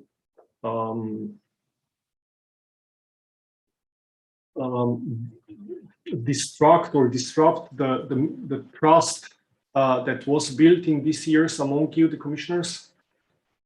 And I think that is very important, and I'll try to keep this. Now, before coming to our final part, I would like to give the floor also to observers to express their views. So first, I will pass the floor to observer governments that are non-parties. Japan, a representative from Japan, Hideki, please take the floor. Thank you, Mr. Chair. Good morning, good afternoon, good evening, and actually good night from Tokyo. It's my great pleasure to participate in this important virtual special meeting of the IWC. As Japan is not a member anymore, I don't believe I am in a position to support or reject the proposed bridge budget. Therefore, I would like to make our comment specifically on the issue raised by distinguished colleague from Antigua Barbuda. When Japan was a member of your organization, we frequently pointed out the dysfunctional state of your organization, and actually pointed out several problems to be resolved. Those problems include the concern raised by Darwin Joseph from Antigua Barbuda. And considering the very difficult situation due to the pandemic, this matter has to be resolved as quickly as possible. Actually, Australia made very reasonable proposal. Also, United States made a very good proposal to go this particular issues forward.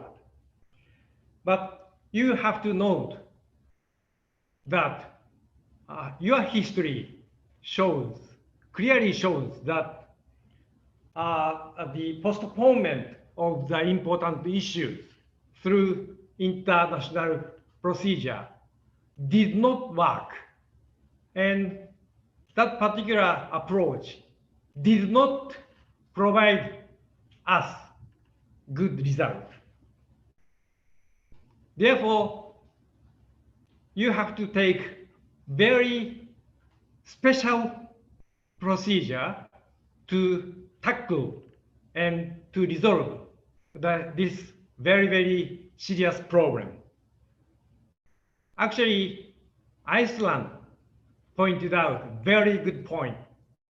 We are in very exceptional circumstances, under which you need exceptional decision. Also, you need short-term remedy under this emergent situation. Therefore, different from the past, you need to take urgent and serious action toward the overall solution of this important issue. Thank you very much. Thank you very much. I open the floor now for intergovernmental organizations, if any intergovernmental organization wants to take the floor.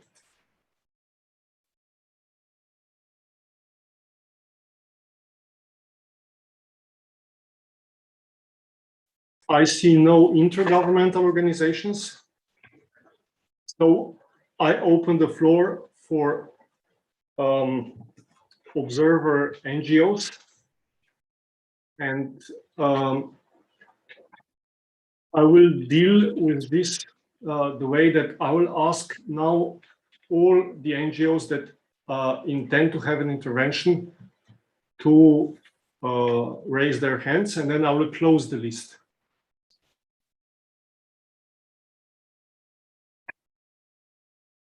I see 3 NGOs, and I will pass the floor to you. And I would kindly ask you not to overstep 5 minutes for your interventions. So please, Environmental Investigation Agency, please take the floor. Thank you, Chair. First, I would like to thank you and the Bureau, and of course the Secretariat, for the organization of this important meeting. My intervention is very brief. I would like to announce that 12 environmental conservation and welfare NGOs that are observers to the IWC have responded to the IWC's call for voluntary contributions. In total, we will be making a contribution of around £30,500 British towards the Voluntary Conservation Fund and the Voluntary Fund for Small Cetacean Research and Conservation, with some specific funds earmarked for the bycatch mitigation initiative, ship strike work, and the small cetaceans task teams initiative. We will provide the full details of the groups involved and the amounts of contributions by email to the Secretariat by the end of this meeting. Thank you. Thank you very much for the intervention and for the support. I pass the floor to IWCMC. Sorry, IWMC. Please take the floor. Thank you, Chair.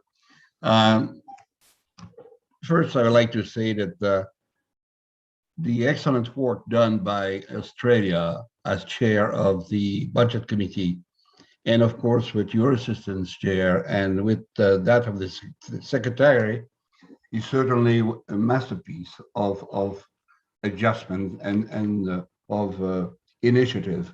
But we have to realize here, I think this has been expressed by many participants, many commissioners, that we're dealing here with very special circumstances. And to address those very special circumstances, we've been obliged to create a very special call for a very special meeting to address those special circumstances. And this leads me to believe that it's certainly not possible to address through a special meeting those special circumstances without using special solutions, before using possibilities outside of the box. I don't think there is any choice. And I find it rather difficult to accept that we might come out with a decision that will affect people when we don't have their right of vote within this institution because of the same circumstances which have created that financial difficulties for them and which has resulted in the absence of their right of vote. And I would certainly I would like to close my comments by saying that it's very difficult to accept that you can achieve a consensus on this when in reality such a complex and difficult decision to take will be taken out with the non-participation of a large percentage of the membership of the commissions. Thank you, Chair. Thank you. The last on my list is AWI. Floor. Thank you, Chair, and good day to everybody. It's good to see you all after a very long time. I'm making the following intervention on behalf of 19 NGOs, environmental and animal welfare NGOs, attending this meeting, and to save time, I'll list them when I submit this statement to the Secretariat. So, Chair, the conservation and animal welfare NGOs share the growing concern about the IWC's financial situation. We are invested in the IWC and thoroughly committed to its future.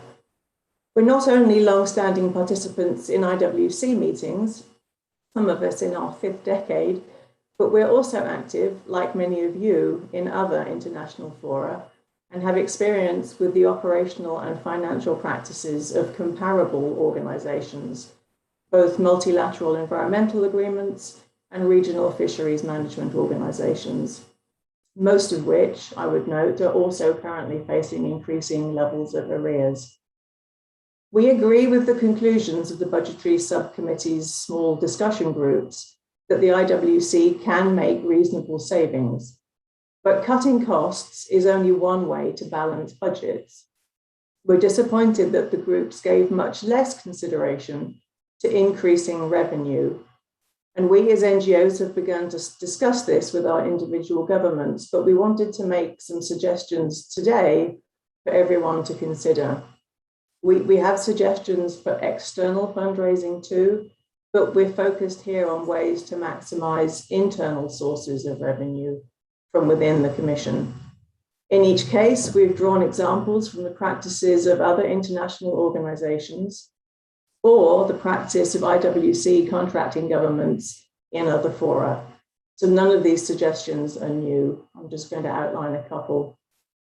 So other agreements that are facing falling revenue, including CITES, CMS, and the South Pacific Regional Environment Program, have recently explicitly asked their parties to make contributions towards core costs above their annual membership fees. These requests have been well received, with at least 4 IWC contracting governments recently making significant donations to these agreements. Others have made unsolicited contributions to CBD. We strongly urge governments that can afford it to make additional donations to the IWC's general fund. These contributions can be monetary or they can be in kind. For example, given that meeting costs represent a significant part of the IWC's budget, contracting governments with suitable facilities could offer to host IWC meetings at no charge. This is commonplace at CMS, for example. Since 2018, 4 IWC contracting governments, among other CMS parties, have covered or sponsored the costs of hosting a CMS meeting. Excuse me. Other potential in-kind contributions include secondments of professional staff, common practice at CITES and CMS for decades.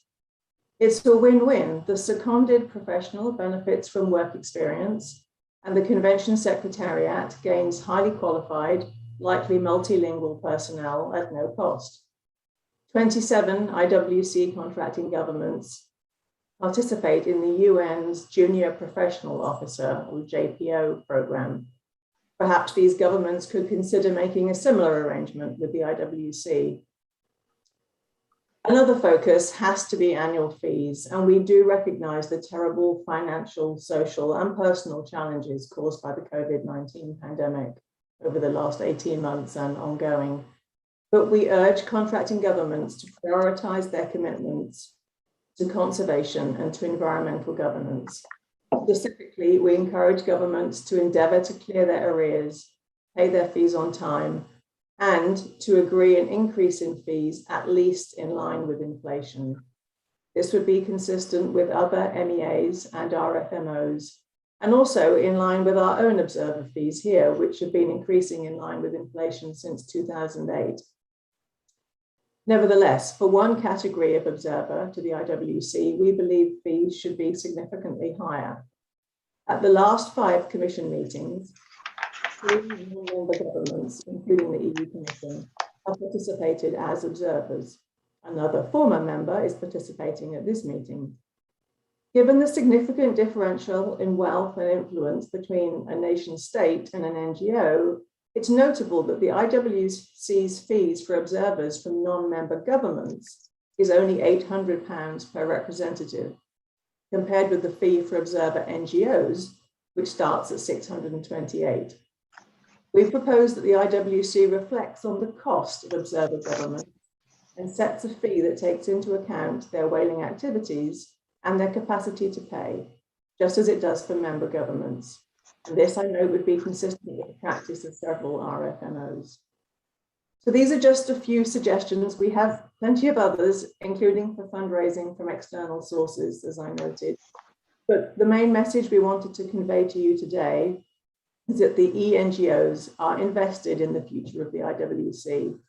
In addition to making our own financial contributions, as you just heard from my colleague, we are approaching our national governments directly now with proposals for how they can help ensure the Commission's financial stability without the need for debilitating cuts.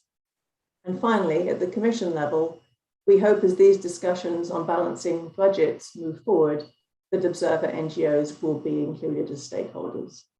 Thank you, Chair.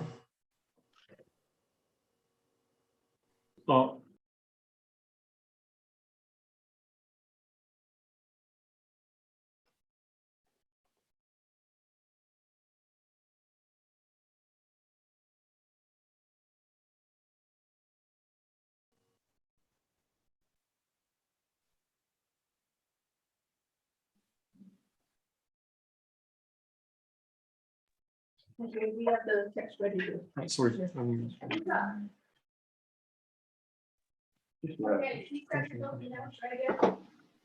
Can you hear me, colleagues?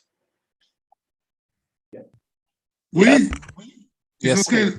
Apologies, we have the same technical problem as before, but now I won't unmute myself at all and it should work fine. So thank you for all those views and interventions. I think we are close to a proposal. I will start by thanking to the distinguished Commissioner of Antigua and Barbuda for the compliments he made to me. I will very soon be able to check if I was worth those compliments. Because I have to bring now the meeting forward, and I have to bring forward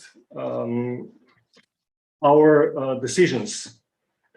So my proposal actually would be that we jointly consider the proposal to agree on the bridge budget and on this now actually, I would say, short-term solution, as the open-ended working group, sorry, operational effectiveness working group otherwise worked on long-term solutions. So this short-term solution that was put forward by several of our colleague commissioners, and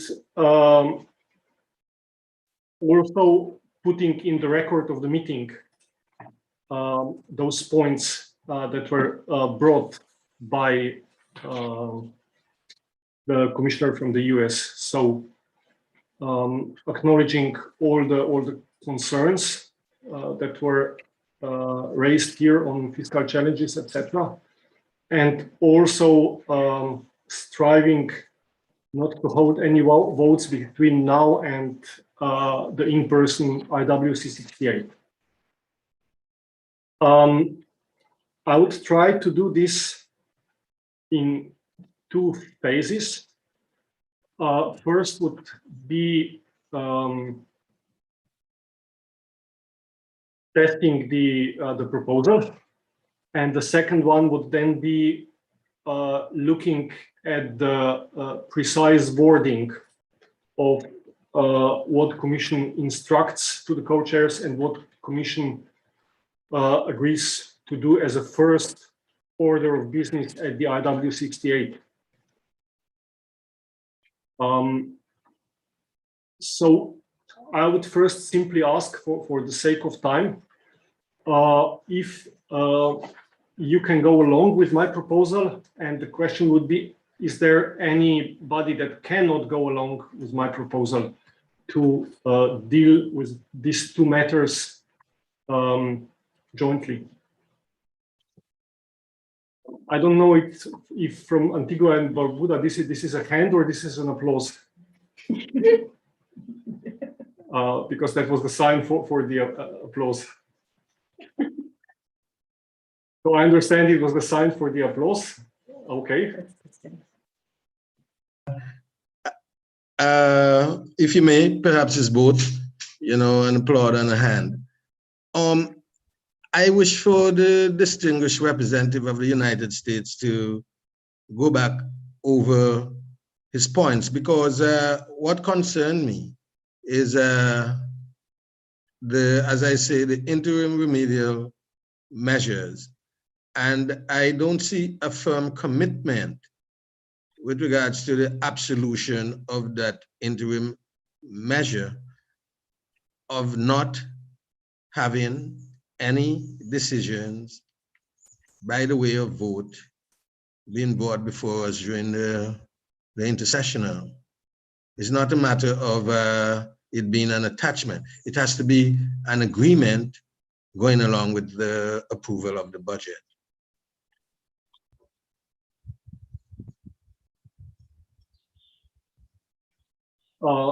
Thank you.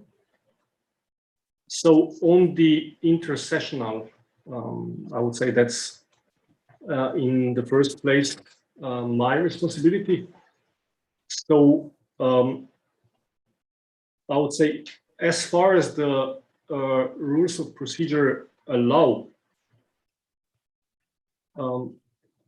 I can assure you that I will go for silence procedure if any decision needs to be taken at all. And this can be also put for the record of this meeting. And I'm also fine with the Commission as a such raising its view or raising its position regarding this.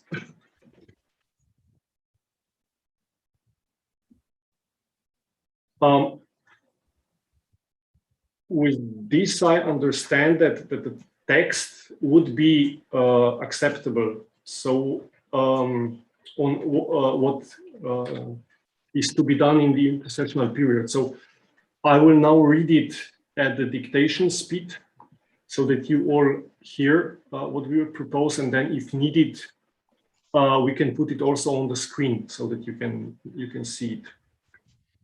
The proposal would be that Commission instructs the co-chairs of the working group on operational effectiveness to develop options for bringing voting rights in relation to payment of contributions in line with some other multilateral agreements and in line with emergency situations, and prepares a proposal to be decided by the Commission at the beginning of the IWC 68.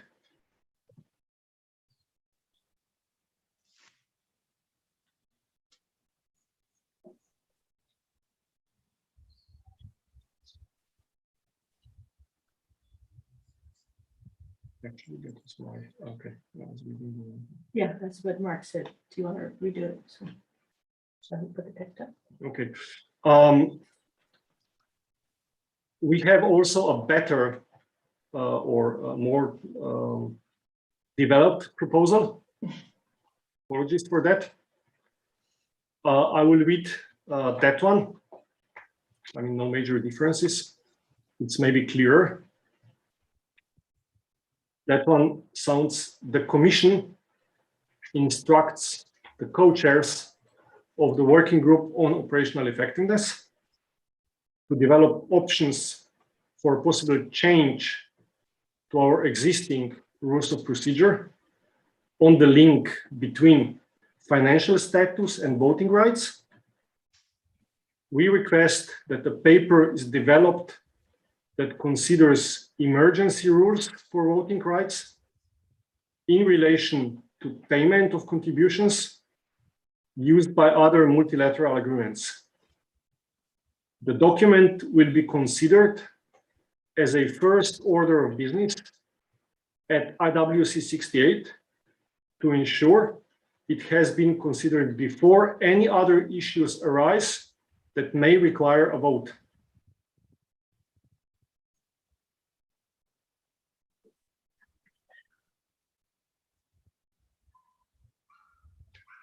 Rebecca, this is you sharing or who is sharing? It's Mark. It's Mark, okay. We can hear you if you want to wordsmith.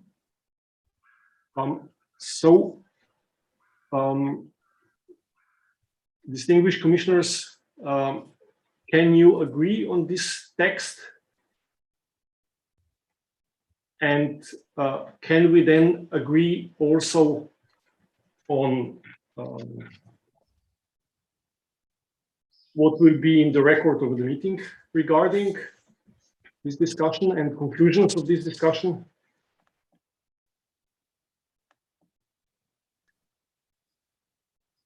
As you might know, our discussions are being recorded and they can be watched back anytime.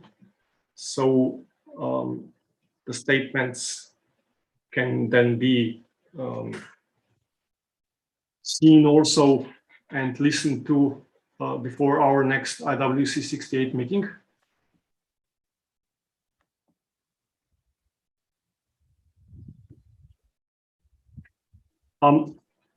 Then I would ask if we can go for the adoption of this instruction you see on the screen, and then for the adoption of the budget. I see a request for the floor from Antigua. No? Okay. Yes, yes. Thank you, Mr. Chair. I don't think that this within itself is sufficient to satisfy Antigua and Barbuda's concern. Indeed, it is enough to address what we want the WGOE to do. But I noticed that we are just not putting any text. That is why I asked for the distinguished representative of the United States to read once again, please, to oblige us, that part of the text that was providing the interim remedy, because this in itself is not doing that. And as I say, Antigua and Barbuda is not comfortable in reporting to my government that I have agreed to a budget of an international institution that have refused to address in an emergency manner the question of us participating. I know that, and Mr. Chair, I trust you that you will do your endeavor best to ensure that no matters of voting would come before us during the intercession. But to use your very words, Mr. Chair, you did say that 3 matters came up during the last intercession, which were so important that you really had to bring it to us. What if that happens again?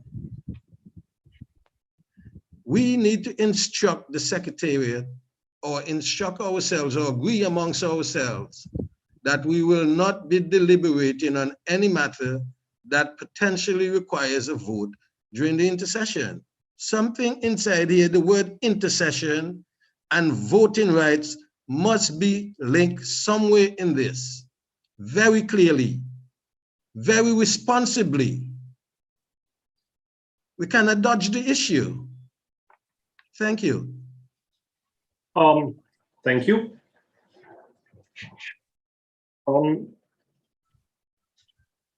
Now, a question to the Commissioner from the US, to Ryan, if you want to come with the text.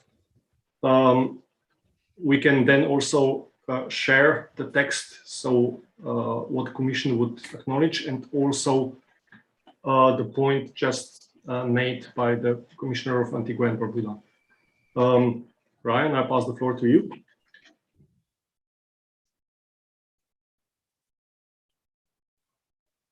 We cannot hear you. Sorry, can you hear me now? Yes. Yeah, okay. So, yes, thank you. And you could perhaps just add a sentence either at the beginning or the end of this, I think, to address the concerns raised by Commissioner Joseph, that simply says the Commission agrees that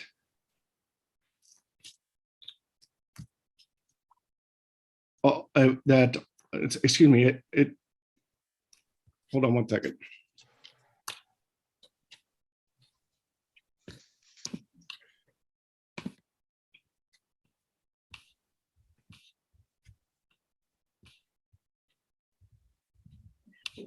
Okay, sorry.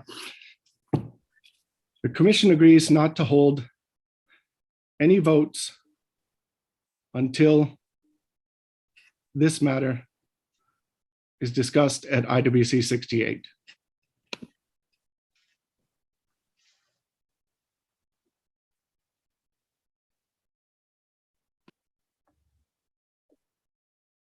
That's if it would be at the end of this paragraph. Okay, thank you very much.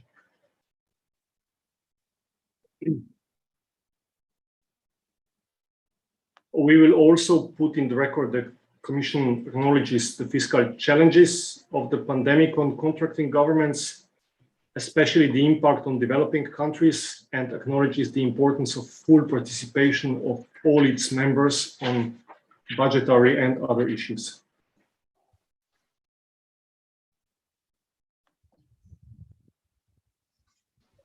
I have a hand from Commissioner from Antigua and Barbuda. Thank you very much, Mr. Chair. And I want to offer you sincere congratulations. I think that your text and the amendment by the representative, Mr. Ryan of the United States, have brought us into the comfort zone where I think that Antigua and Barbuda will join consensus in approving our interim budget, attaching all of these concerns and solutions and remedies to it. Thank you so much. Thank you very much. I have a request for the floor from the Commissioner from Bulgaria. Please take the floor. Thank you. I have one very short question. If the text says no vote until International Whaling Commission 68 in 2022, what happens if the pandemic continue and there is no physical full meeting 68? This means that another bridge budget for 1 year could not be voted probably. Thank you. Thank you very much. What we have done in the past is that we have then first made a decision on postponement of the meeting, and that decision was done by a silence procedure. So nobody, when it was adopted, when nobody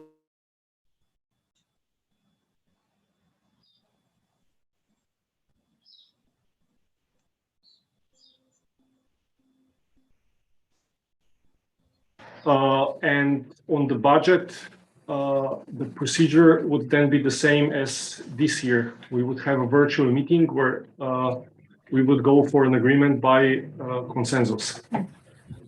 In the first place, we hope that we will get the pandemic under control by October 2022. I pass the floor now to the Commissioner of Australia. Nick, please take the floor. Thank you, Chair.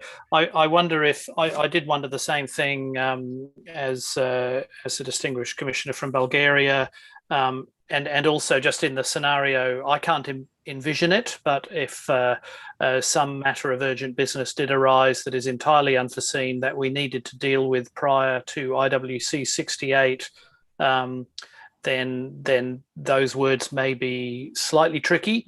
And I wondered if it is that no vote shall take place until this matter has been resolved. Get the words quite right, but this matter of voting rights has been resolved, because that at least gives the Commission flexibility that if something happened in the intercessional period, we would deal first with this issue that has been raised by Barbuda, and then Antigua and Barbuda, and then we would deal with whatever the other issue was. But in normal circumstances, it would be at IWC 68. Thank you, Chair. Thank you. Now I have Ghana on the list. Take the floor, Representative Ghana. Thank you very much, Mr. Chair. On behalf of the ATLAFCO group, we are very appreciative of the amendment to the text, which Antigua and Barbuda has actually expressed gratitude there too. I think the issue of what happens if the pandemic persists is something that we should just hold on to it. When we get to the bridge, we'll know how to cross it. And thank you very much, Chair, for your resoluteness in having this text so amended to reflect the consensus building approach that we have all been aiming for. Thank you. Thank you very much. The next one is distinguished alternate commissioner from Argentina. Miguel, please take the floor. Let's wait for the moment. Muchas gracias, Andrei, y bueno, buenos días, buenas tardes, buenas noches a todos y espero que se encuentren todos muy bien. Nosotros desde Argentina no tenemos inconvenientes con lo que se está proponiendo, pero sí desearíamos solicitar una aclaración y es teniendo en cuenta que mañana vamos a discutir los reportes o vamos a conversar sobre los reportes de los comités de científico y conservación.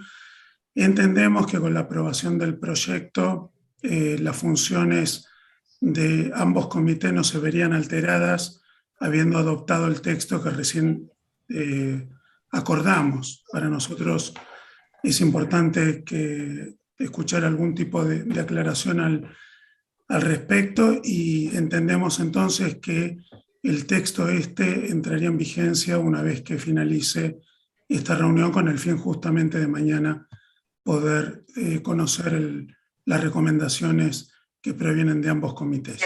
Gracias.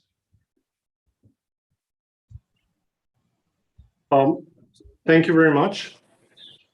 Answering on the last question, what is on the agenda tomorrow are information from IWC subsidiary bodies on important matters, because at the beginning of the meeting it was well explained we didn't meet for a while. And colleagues, you will remember, we never had any votes on the adoption of the reports. That was just noted, and any recommendations that were already previously agreed by those bodies were usually endorsed. So tomorrow we definitely don't have on a program any decision taking in the context of decisions that we are taking within the IWC for resolutions or like schedule amendments, etc. I hope that helps. Now I have a request for the floor from the distinguished commissioner from the UK. Please take the floor. Thank you, Chair, and apologies for taking the floor once again. I wondered whether it was possible to see the proposed revised text on the screen. I'm fully support the really constructive proposals that have been put on the table here. I just wanted to make sure my understanding is correct in terms of the caveat that was just added around the timescale. Just from the perspective of, obviously, I think the consensus is that this is such an important area issue. We would want to resolve it and seek a resolution to it. And if we didn't, I wouldn't want the caveat to mean that this was open-ended. So I just wondered if we can just see the option that's on the table in terms of the text. Thank you very much, and the Secretariat will share now the text on the screen. So just I can read them.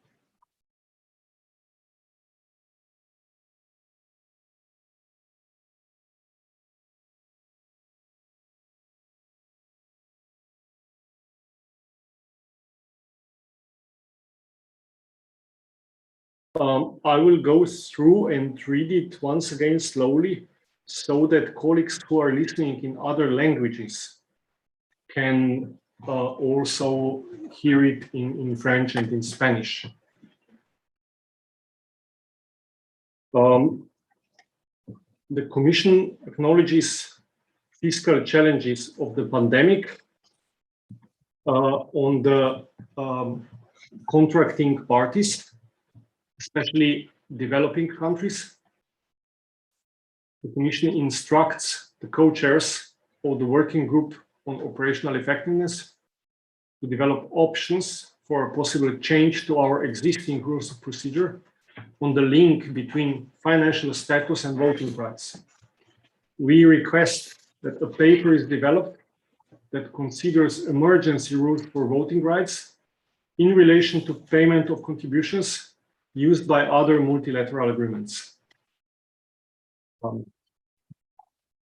The document will be considered as a first order of business at IWC 68 to ensure it has been considered before any other issue arises that might require a vote. The Commission agrees not to hold any votes until this matter is resolved at IWC 68. I didn't get the message if French translation could follow or not. Can just somebody confirm?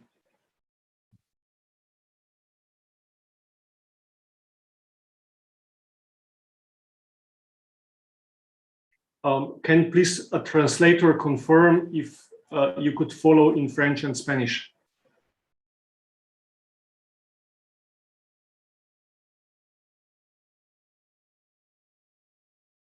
Translators, can you do it on English channel or?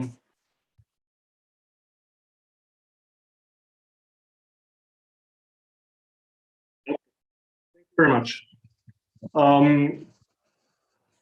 I pass the floor to Commissioner from USA.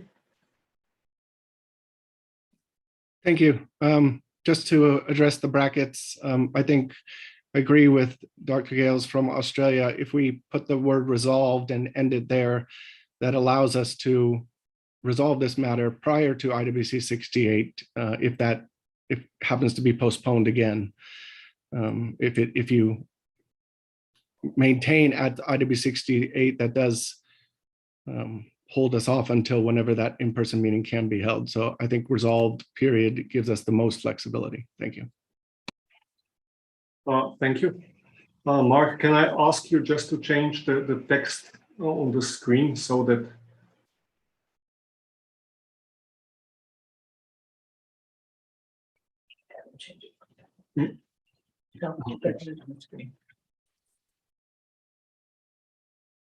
and please change paper into the document.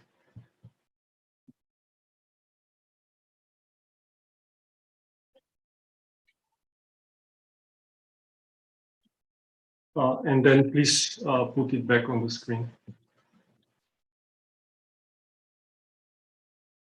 For other colleagues to understand, we are not in the same room. Therefore, I have to give oral instructions.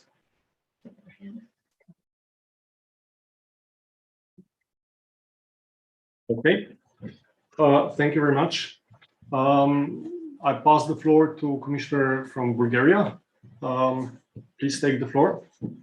Thank you. I have one question for emergency rules of procedure. What does it mean that it will be valid only during pandemic or another circumstances, or that it have to be elaborated and done very fast until 68 meeting of the parties? What means emergency?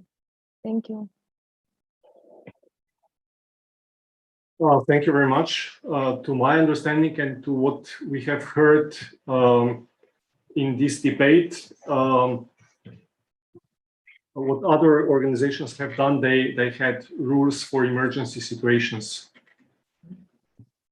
So I don't know if that's, I mean, there are other native speakers. Maybe I'll pass the floor already to the next one, to James, if that would capture the idea better.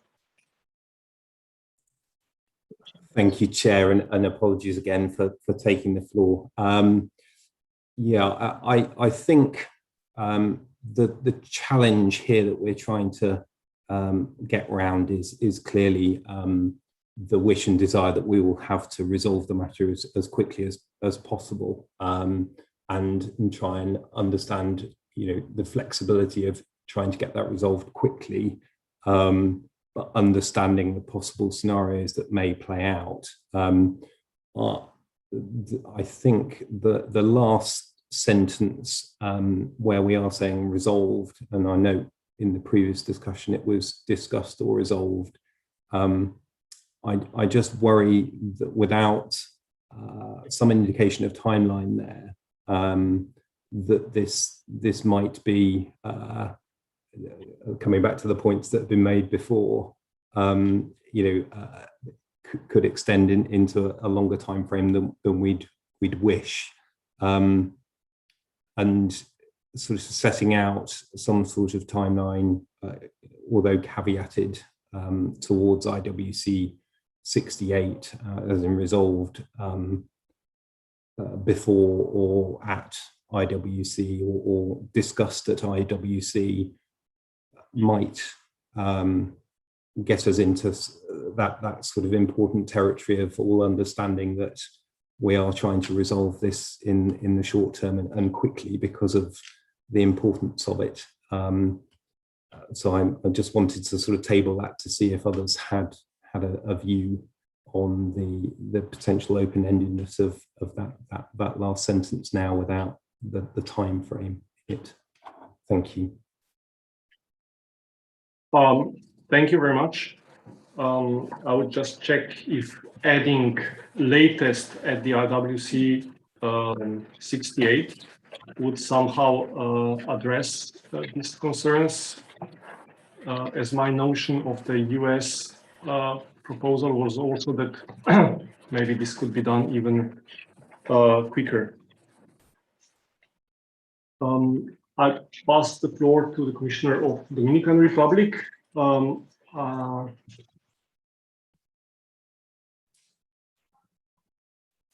Muchas gracias, señor presidente. Nos preocupa un poquito la necesidad de definición sobre las condiciones de emergencia. Consideramos que es ciertamente abierto el término, mientras en todas nuestras discusiones del segundo día de hoy se ha mencionado precisamente las condiciones de emergencia provocadas por la situación de COVID. Me parece que dejar abierto, sin definición, las condiciones de emergencia, quiero simplemente que revisemos y que consideremos esta sugerencia que estamos viendo. Es una inquietud que estamos expresando. Gracias.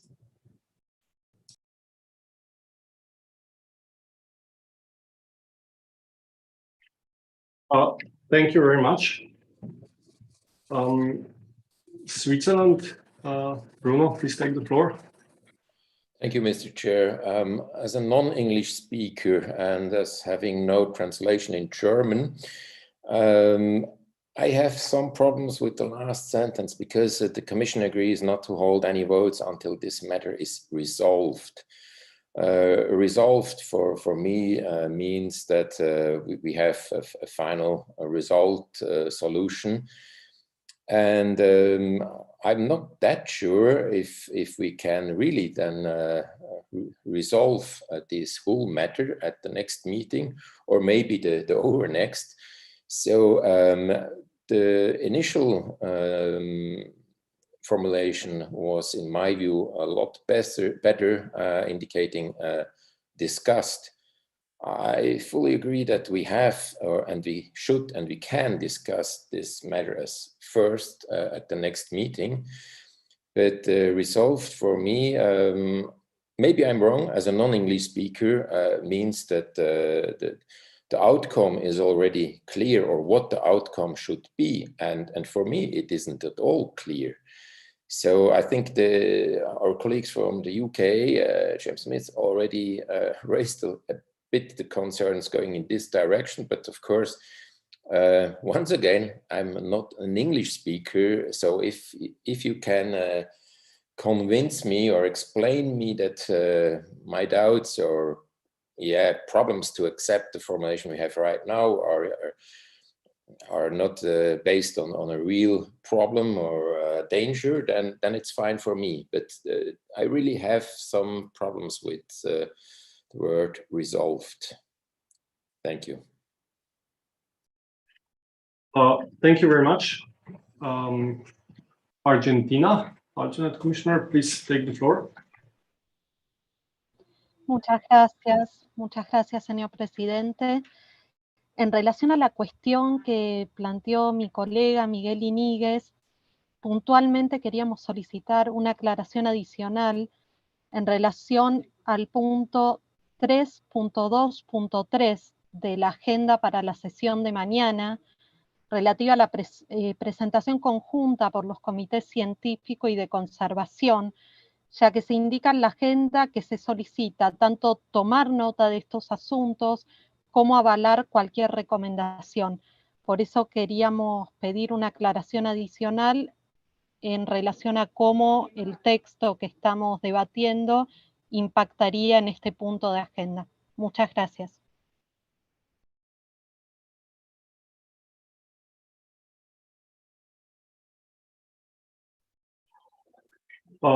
Thank you very much. I'll listen first to all the interventions and then start answering or start changing the text.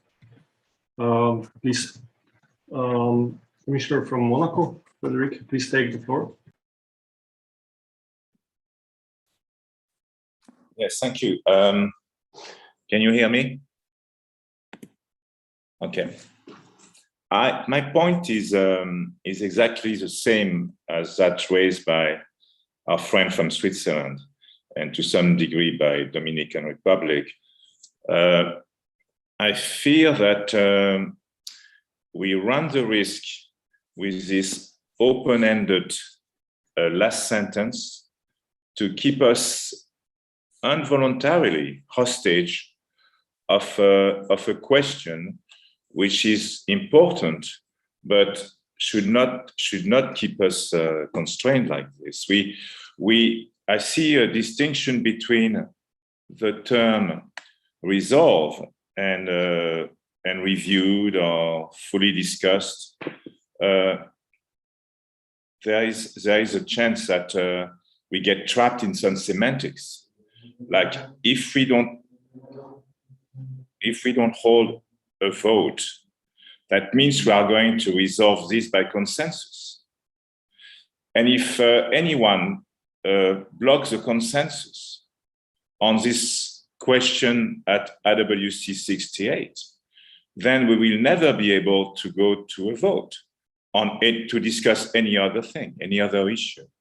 Maybe I'm outlining a dark scenario here, but I think that we should avoid this kind of circular loop and avoid this kind of trap. Thank you.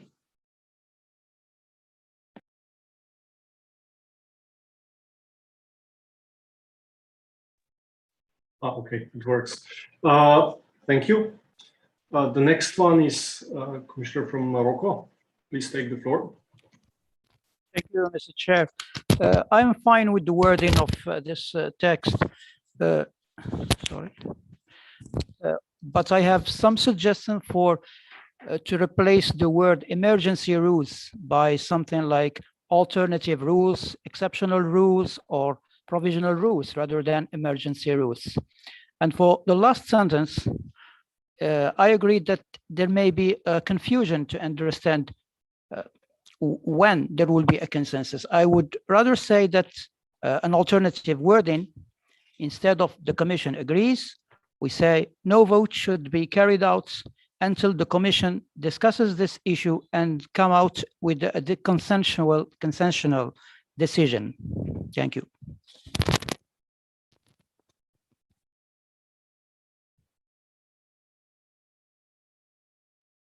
Thank you very much. Now I pass the floor to Commissioner of Australia. Nick, please take the floor. Thank you, Chair. I'm not sure if Australians count as native speakers, but I've got some suggested language that is hopefully clear that this will be brought to the Commission and gets rid of this. I agree. This slightly problematic language. My proposal would be that the last sentence would read: the Commission agrees not to hold any votes until this matter has been brought before the Commission at or before IWC 68. I can read that again if that's helpful.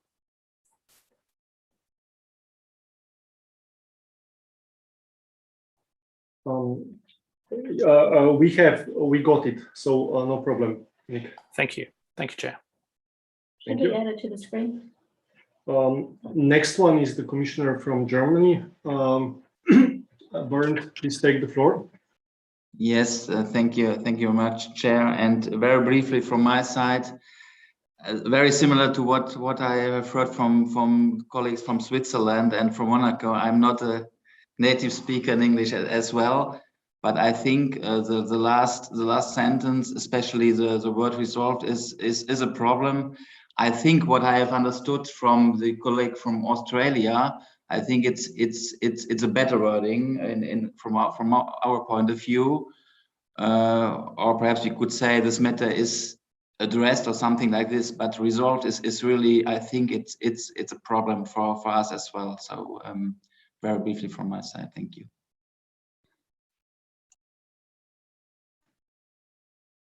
Thank you very much. I pass the floor to Brazil. Mr. Lee, please take the floor. Yes, thank you, Mr. Chair. Just very briefly to state that we think that the ponderations that Switzerland made do make sense. And we also think that something towards what our Australian colleague proposed and our German colleague endorsed, and Australia is a native speaker, would help. I think it would make things less, how can I say, less frozen, and at the same time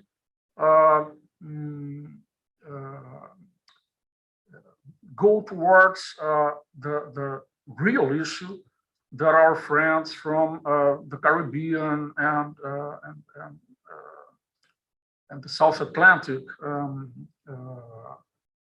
posed. So this is what we think. The Australian phrasing would help. Something in this direction would help. We think that.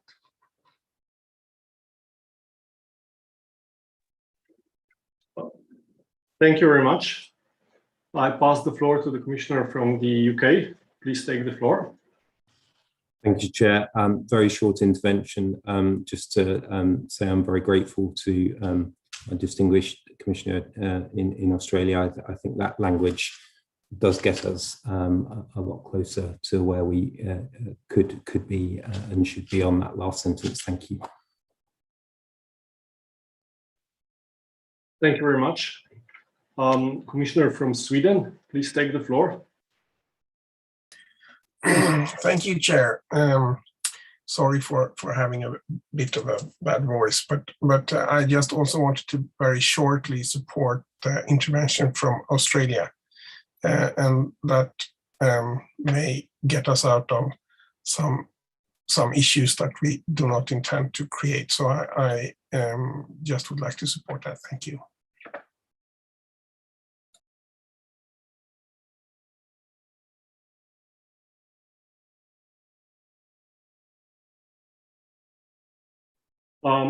Thank you. I have to know that we are now 10 minutes over the time. I will thank the translators for their understanding, and I hope you can be with us still for the next 15 to 20 minutes, and I hope we get to an agreeable solution in that time. I will ask Mark now to go into the text. I don't know if you can, Mark, do it so that we can see it on the screen and that we can see the changes on the screen.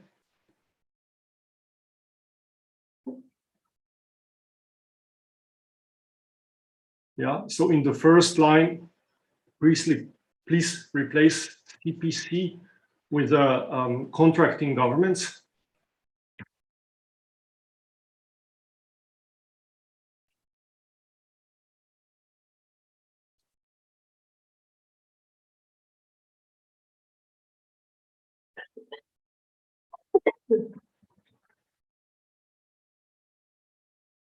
And then in the fifth line, I would take up the proposal from Morocco.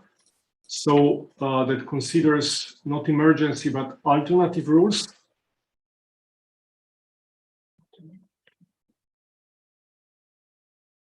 For voting rights in emergency situations.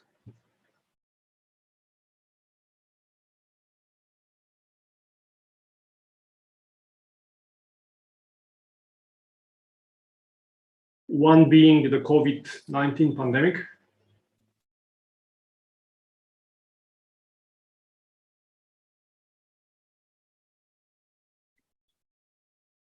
Comma.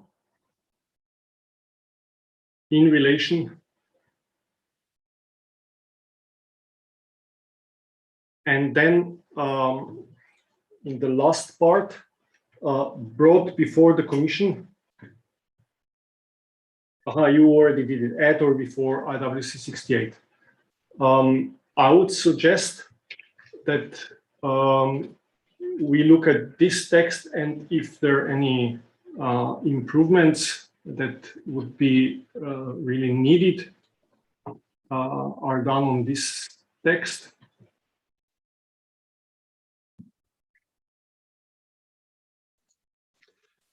Could you please increase the size of the text? Thanks.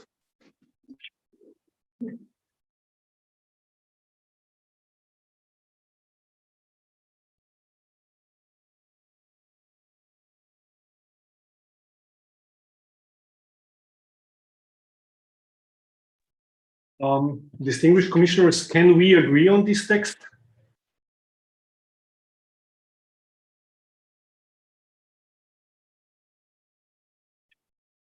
Commissioner from Antigua and Barbuda, please take the floor.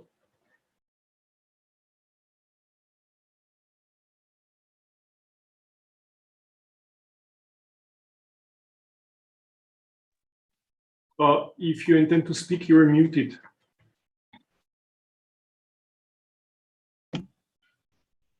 Yes, I'm sorry. Yeah, I am looking at the three operational sentences of this paragraph, and the first two are quite okay.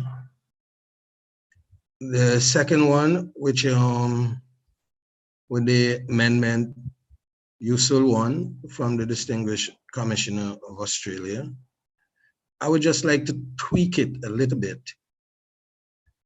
And I would propose that we add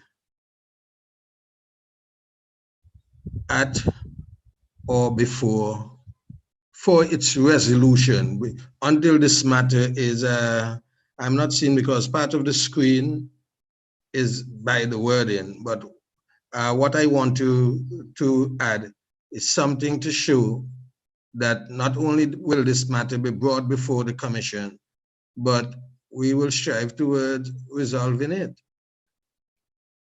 Because bringing it before the Commission, yes, it can come there, and then we have a situation where, you know, like everything else, you know, and that is what we need to do, something special. You know, bringing this thing before the Commission, we're asking for a resolution. That is what we're asking for, not a discussion. Not for it just to be brought there. That is very broad. We need somewhere in here, please help us to find that wording. I'm inviting fellow commissioners to find something that can show that we are going to resolve this matter. Needs to be resolved without giving the commitment now that it is resolved, but to show that we're not just waiting for it to be brought before us. We are asking at this meeting as we move towards consensus on our budget, that we take the responsibility of resolving, I don't want to call it shameful, but resolving the denial in an emergency of our rights to participate in this organization. Just let us find one word that will show that this is not just lip service, but as we sit here over time, that we intend to resolve this matter. I encourage us to just spend another 5 minutes on it and see if we can find an appropriate wording in that sentence that can show that our determination. Thank you. Thank you very much. I have USA. Ryan, please take the floor. Yeah, thank you. In the effort to try to get to consensus, how about 2 words for the commissioner from Antigua and Barbuda, inserting the words "for resolution" right after the word "brought" in the last sentence.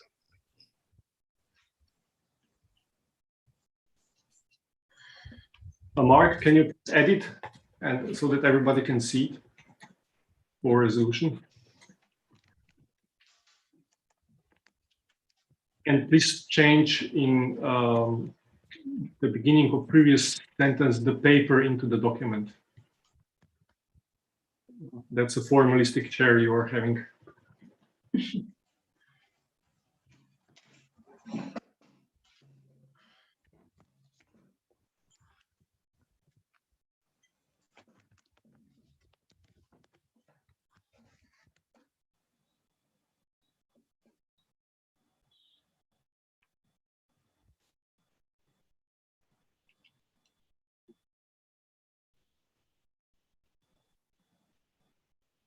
I just said it. Yeah. There. This one, yes.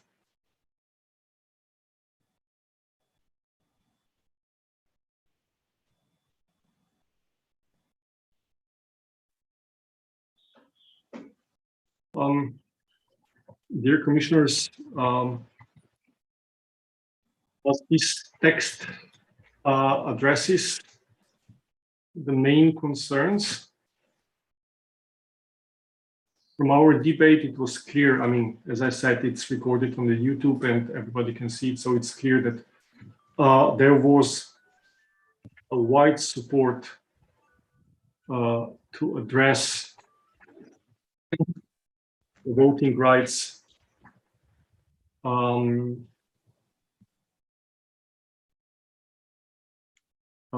line with other multilateral agreements, and that in this emergency situation we are in, there are a number of reasons to do so.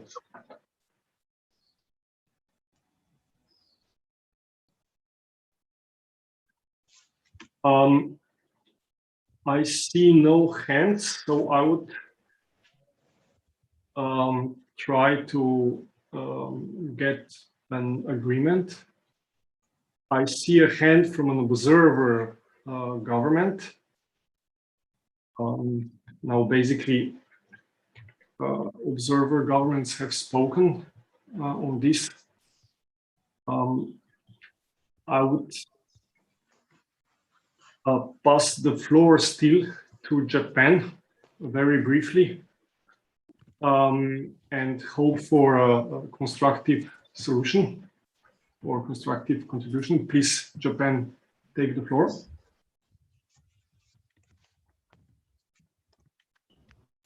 Thank you, Mr. Chair. Sorry for taking the floor once again. I appreciate the effort to resolve the stagnated situation by the distinct delegate from the United States. But after the amendment proposed by Ryan, I think the last sentence becomes very brought us the similar situation when we discussed about RMS. It was proposed to bring something for resolution before the specific session of the IWC Commission meeting, but we failed and nothing was brought for resolution. And that kind of situation was repeated again and again. So I am very afraid that the last sentence would brought the similar situation to you at the IWC 68 meeting. Thank you very much. Thank you very much. I would once more repeat that we have heard ending or difficult financial situation, especially of the developing countries. And this broad understanding came practically from all governments, from all regions. Therefore, I am pretty sure that there is a strong intention to resolve this matter before the Commission meeting takes place.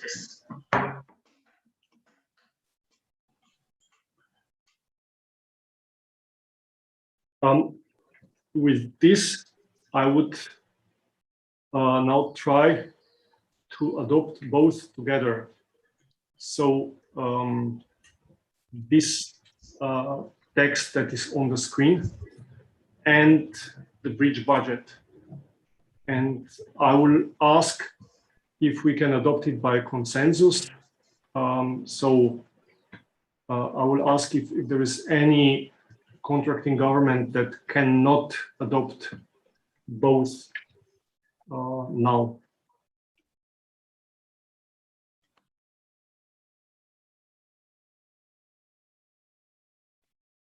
I don't see any hands, so I consider it adopted. So we have adopted the bridge budget and we have adopted the text that will be part of the chair's report. And with this, we have actually finished the agenda for today. So I would like to make some closing remarks. I thank you very much for devoted work we have all done today in these challenging circumstances on matters that are very difficult for all of us. I thank all for their flexibility, and I look forward to work with you also tomorrow and during the IWC 68. I would like to thank our translators who have done a great job and have worked an additional half an hour. I will use now this opportunity already at an interim part to thank the Secretariat for all the support that has been offered today and to the technicians to being able to resolve all the technical challenges that Zoom programs and other software and bugs were bringing us today. Muting the mic to the chair. I hope that this doesn't give some special signal. And I look forward to seeing you tomorrow for the tomorrow's agenda items. I would remind you that tomorrow, for some of you might already be today, because we will start at 8 o'clock UK time, and I would remind you that we agreed that we will be fair to each of the regions. So once each of the regions will have an opportunity to have this meeting during their more or less normal working hours. And I would ask you, as in the year 2021, we are celebrating the 75th anniversary, to prepare a glass of whatever drink will be suitable for your time zone, that at the end of the meeting we can have a virtual toast or a virtual reception. With this, I adjourn this meeting and I wish you a good night.